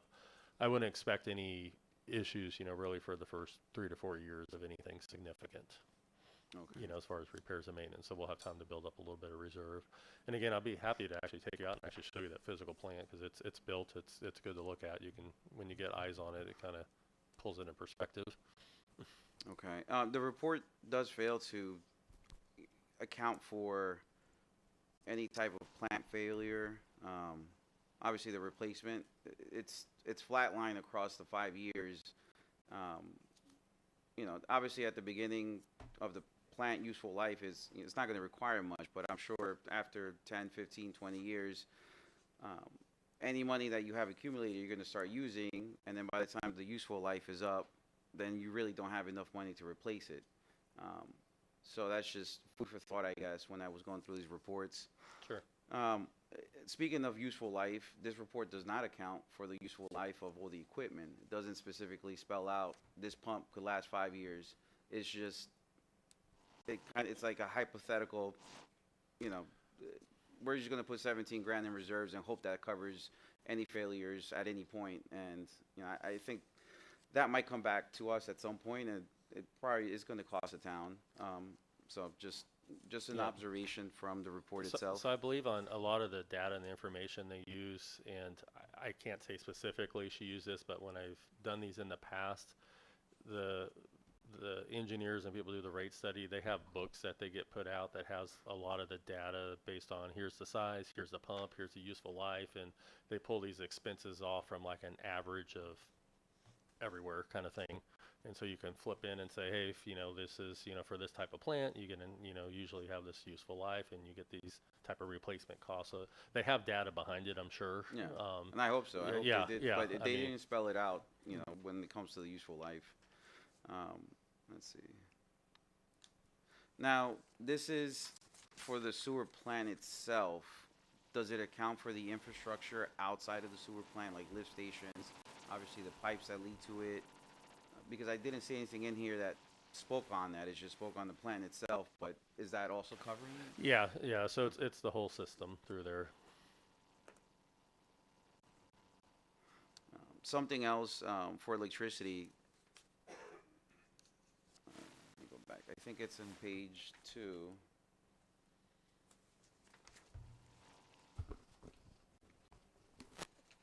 It says 24,600 for the test year 2026. Obviously, you know, electricity has been going up the last few years, and it's gotten to a point where it's kind of ridiculous. Is this accounting for higher than normal increases on electricity? Yeah, I assume that inflation index you put in there, because like I said, CPI usually is 2.8 to 3, and I forgot what our index was, what, 3? So there's a little bit. 3.75. Yeah. So that's just a blanket then. They're using that as a blanket. Correct. Regardless if, okay. Yeah, because you see the increase. And those are actually, so what I did was I actually provided the utility rate for Duke to her. I provided her one of our well pumps, which actually has similar size demand. Then she went and looked at the motors, rated the motors, took what our current utility bill is with Duke, and ran those numbers with them for the commercial rates. Okay. So aside from electricity obviously going up in the last few years, insurance has been a hot topic all around. It's getting out of hand as well. I do see on here that they're accounting for 22,000 for insurance in 2026. Correct. Do we, the 375 blanket adjustment rate, I think it's a little bit under for at least the insurance. I think the insurance should be a little bit higher year after year. But that was just an observation that I had. Yeah, and just so you know, Caroline and I, we did get a hold of FMIT, and that was the estimate he gave us. He says, obviously you got to look at the plant, do an evaluation of the plant, and it's mainly, liabilities what they look at on that end.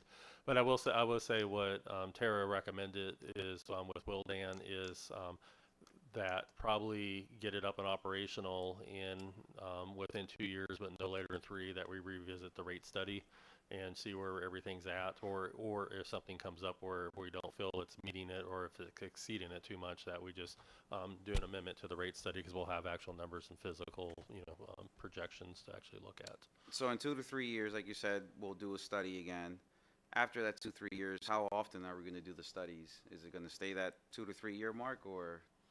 Yeah, I mean, you look at your budgets and see where things are coming in. If everything is budgeting out, for instance, like our water system, we could look, hey, we're budgeting correctly. We have appropriate increases.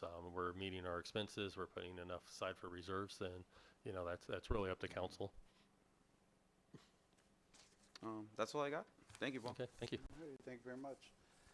Okay, so I open it up to the public.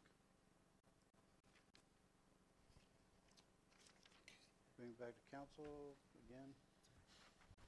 Anybody want to talk about any of this? This should give us a pretty good idea of what to expect from the Montverde Estates plant as well. Yeah, actually, the next one is for Montverde Estates. They indicated they're building the exact same plant. The council has not agreed to take over Montverde Estates, but I went ahead and had Wildan, when she did this report, go ahead and adjust for Montverde Estates. And the reason why is it's the exact same information, almost exact same number of houses, exact system is what they indicated they're going to put in. And that way you can adopt it in the event you decide to take it over, which probably in the next month or 2 you'll make that decision. We'll bring stuff before you. You'll have that information in front of you. If we wait, studies, when you don't adopt them, they could come obsolete really quick. So that's the if you do it. So that's the next one. Not saying you have to, that's just so you have those numbers so we can move forward with it without redoing another rate study and paying twice. Just trying to combine money. Carol, yeah. Okay. All right, so I need a motion to approve or deny.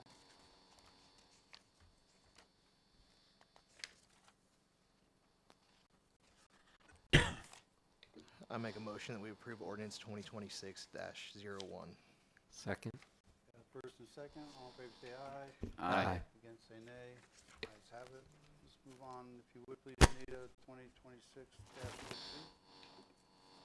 An ordinance of the Town of Montverde, County of Lake, State of Florida, amending Article 5 in Chapter 26 of the Code of Ordinances of the Town of Montverde to include wastewater sewer utility rates applicable to customers in the Montverde Estates project, adopting the sewer rate study analysis, providing for codification and severability, and providing for an effective date. Alrighty, Paul just explained that this is the sewer plant. It's exactly the same one that the other one's has put in and we're gonna operate. But this is for Bella Colina, and they're supposed to be coming to ask us to take it over. So we're just gonna get the numbers all right now. You wanna re-explain it, Paul? No, I think you said it. The number for this rate is $141.58 for Bella Colina for their costs. It will, all these sewers will be combined into our one utility with our existing utilities where we have several hundred other customers. So when it's all done, we got 234 customers at Willow Ridge. We have 99 customers at Popka Sound, so say 100. So that's 234. Then we're gonna add another 200. So we're gonna have 440 customers on sewer, which all kind of spread that cost into that mix. Again, I as your mayor, I'm looking this at especially these two plants specifically. once they get up and running and they're profitable, I think it definitely would be a good candidate. I think we could find a user, and you know, they both have a value, probably $2 million each. You know, even if we got $1 million out of them, that would be $1 million for the town that could be used for anything in the future. So that's why I'm looking at both of these systems.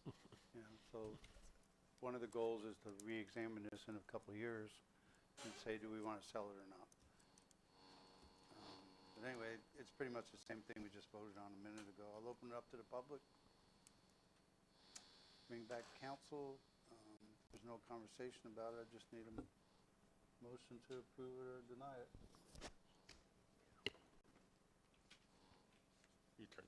I'll make a motion that we approve 2026-02. I got a first, need a second.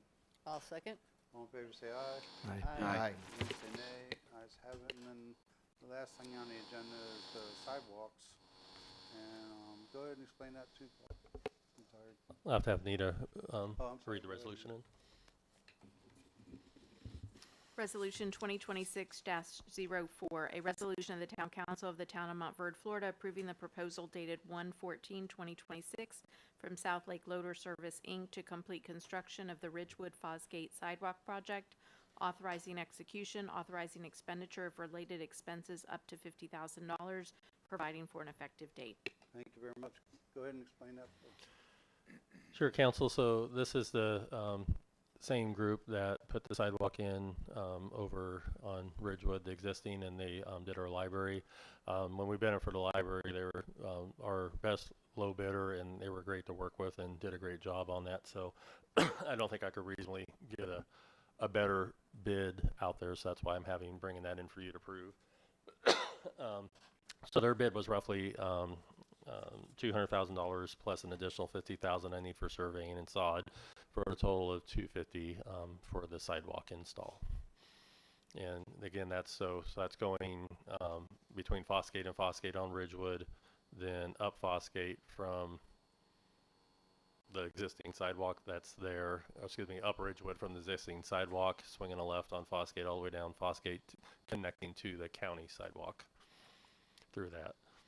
I'm meeting with the county on Monday to discuss permitting, put in. We use basically a typical spec if the county's agreeable to that. If they're not, then yeah, the sidewalk's not even going to be feasible. But we use a typical spec is what they did last time. So we pulled their sheets from the other Ridgewood. It has, you know, the specs, the minimums to keep, which is basically keep 6 foot away from the right of way. You know, you got to keep your 88 grades, which is 2% side slope, 5% up and down, or follow the road according to ADA standards. You know, we use 3,000 PS, so it has all that into there, and then we just got to put an exhibit where it is, and we'll put a right of way utilization permit with the county. So the sidewalk will follow the grades of the road, and that's because the county doesn't want to get into the whole stormwater stuff. I did spend quite a bit of time talking with a couple of the neighbors right at the corner of Ridgewood where it makes a turn. We got that kind of drain that's off that goes down into the lake there. There's that big drain that's always filling up with leaves. And they do have some issues there, and with water overflow, flooding, and you know, it was actually good to spend a couple hours actually talking with them and spend some time with them to understand the issues there. There is water coming off the road from the county that's causing some water in their front yards, things along that line. With that said, you know, we discussed the sidewalk flows with the grades, and we're not going to do anything to interfere. We actually do a few things that could help the water there, and we'll have to get with the Lake County engineers, and we'll just kind of work through that when we get to that section. But with that said, I've already asked our finance team to look into. It's a wonderful candidate for a nice grant to fix that problem there because it needs to be fixed, and so I asked them to find us a couple $1 million so we can help take care of those residents there, maybe try to fix those problems that are going there on the corner. So that particular area would be done. You know, the sidewalk will go in, then we'll come back and fix that little area later once we get a grant for that put together. Because I know that was some of the concerns that some of the council members mentioned to me. So the sidewalk's going on the county's right away. Everything's on the county right away, with the exception we will hopefully get an easement or two from Grant. If not, we can probably still make it work. But Alrighty, open it up to the public. Anybody want to speak to the council about this one? Bring it back to council. Anybody have any questions? or any statements, Brian? Paul, I did send an email after the last workshop because a few questions came to mind. The whole sprinkler and irrigation for some of these lots, and even Mag Terrace going down, obviously if you put in the sidewalk, you have to adjust those systems. So how is that going to work? Yeah, so when I went down, I don't think any of the lots are going to be an issue for the sprinkler system. So you got the area in front of Mag Terrace, and Mag Terrace sprinklers are all against the shrubs that are up there, and they do shoot over the sidewalk. But it doesn't look like we have to do any sprinklers. But when we did put in the last sidewalk, we did have a couple of sprinkler conflicts, and maybe at the corners we'll have those. But we fixed those and just adjusted and took care of them. Our contractors just took care of them when they were there, or Public Works took care of them when they came in. We could work with Mag Terrace, I assume, and ask them to just put the sprinklers on at 4 in the morning, or 3 in the morning, or something like that, so they don't come on at 6 or 7 to get the residents that are walking on there. The next question is, it's in regards to maintenance responsibilities and obviously any liability issues with the sidewalks. And this is more for the residents to kind of know, who's responsible for those things. The town would be. Okay. And it falls under our general liability policy. And the maintenance as well. The county does not do sidewalks. For the Fosgate side, where obviously we talked about possible easements, and we have a verbal agreement, but should we have that in writing? Yeah, we will. So we'll have the surveyor when they come out there. We'll get those put in place and get those in. And when should council expect to actually see where the sidewalk is and all the drawings? Like, when is that going to be available? It's not going to be, we're going to have an exhibit, and I can give that to you, but it's basically going to follow the path of existing grade anywhere from 6 to 8 foot off of the road. So there's not a specific design. If we designed it with the full engineering plans, we'd have to add at least another $100,000 to the project. But it's a simple, the county's going to make you follow the grade, and the contractors we have, that's what they do for a living. They just pop sidewalks in and do subdivisions, so they kind of know what to do on it. No, that's all I got. Yeah, and if there was an error, it would be, if something needed to be fixed, we could easily go back and fix it because, the section of concretes are fairly cheap to do that. But thank you for the questions. I appreciate it. Where's it going to cross on Ridgewood? So we already have 2 crosswalks on Ridgewood. So more than likely, as you're leaving Ridgewood, we're looking at the left side, but the county's going to have to make that final determination. So you're not sure which one yet, basically? Yeah, but 90% it'll be the left side, just because we have less driveways. We have some Mag Terrace residents that have their driveways come out of Ridgewood if we went on the other side. So, and I know council or some of the council received a letter from the Mag Terrace HOA, and just so you know, they were worried that we were trespassing on their land or doing something. We totally weren't. First of all, I pulled up the plat even today to verify, but I looked at the Lake County GS. Mag Terrace HOA does not own any property that abuts up to Ridgewood. 0 on that side of the road, on the left side of the road. On the right side of the road where they have the bush, they don't own any property, but they have a landscape easement across there. So Mag Terrace, why they landscape, and I know they mow that area, they don't own it, and that's all state right away through there. Their property line's about, depends on where you're at, it's either the shrub line or about 5 foot past shrub line toward the easement. The rest of that is completely county right away. And I do have those plat maps here if anybody needs to take a look at them. So. All right. Anybody else have a question? I answered your questions, Carol. You asked me. So. Aren't surveyors allowed to transverse across property and they're doing their duty? In the state of Florida, they can access anybody's property to survey. That's correct. But again, they don't in this particular thing, unless they got to put a stake pin or something like that, they generally shouldn't. If anyone, it'll be your property that they would have to transverse. All righty, well, let's see. Should I open up? No? I don't remember. I'll open up to public. Anybody want to talk about it?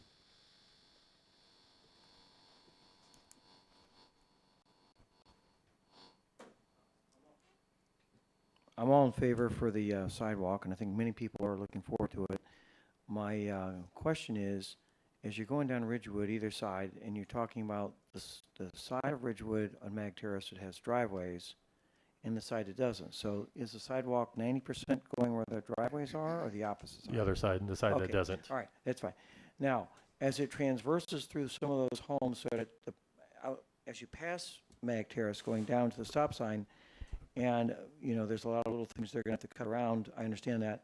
But tying up to the Lake County sidewalk, the old existing one, that one's fairly narrow. That might be 4, maybe 5 feet. I don't know if it's 6. It's 4, Mr. Kelly. It's Yeah, 4. Yeah, it's 4. So I'm trying to understand this idea that people wanted a bike trail, so we thought, hey, we can go to 8 if we can.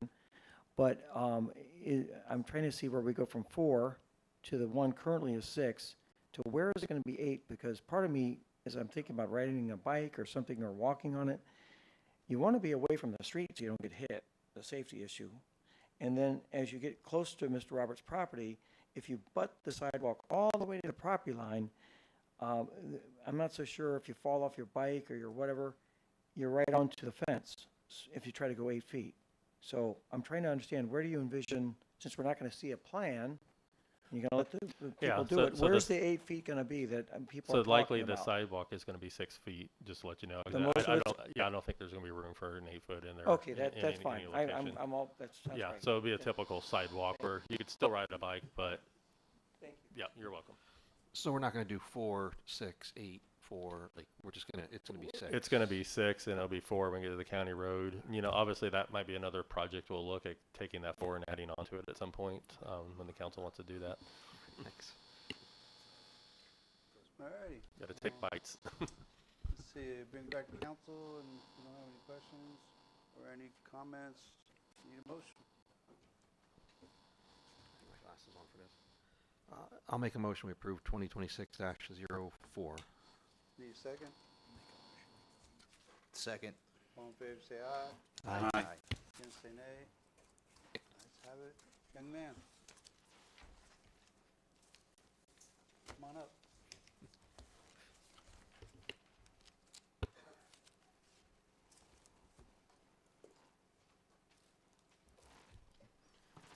So, to follow up, there's been, this green, like slime. My granddaughter said, look, Grandpa, green slime like we make it the kitchen. Curious to know what can be done about it. Is there an agency that we can go to? Does the town of Montverde cover that? You live on a lake.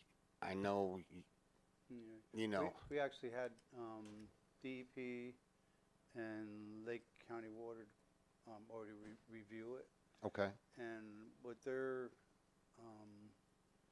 solution right now, or what their cause is the 20 inches of rain that we got in October, I think it was. They're saying that was whatever, 100-year or whatever they call it. And that's what caused more things to go into the lake. Like And runoff. And the lake is curing itself. And they're saying, because they tested everything, they tested the algae on top and the stuff that's floating in the water. Mhm. They tested that 3 times each. And we're all over it, believe me. And Jim Peacock's all over it too.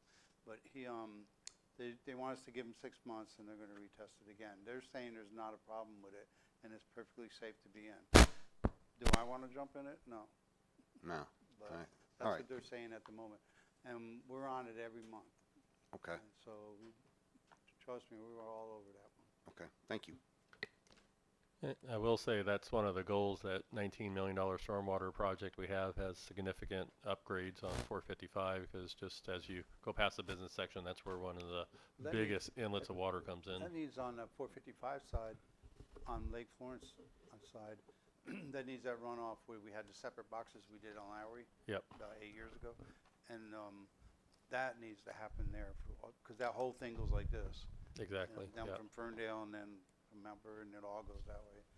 But I know that's one thing you're looking at.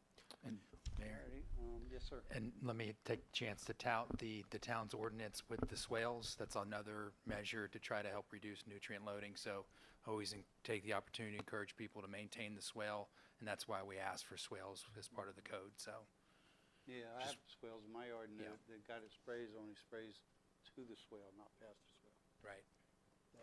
And I think on Lake Lawrence, most of the people take care of that. The last thing I really would emphasize, especially your neighbors with that live along the lake, this time of year is when everybody gets the weed and feed out.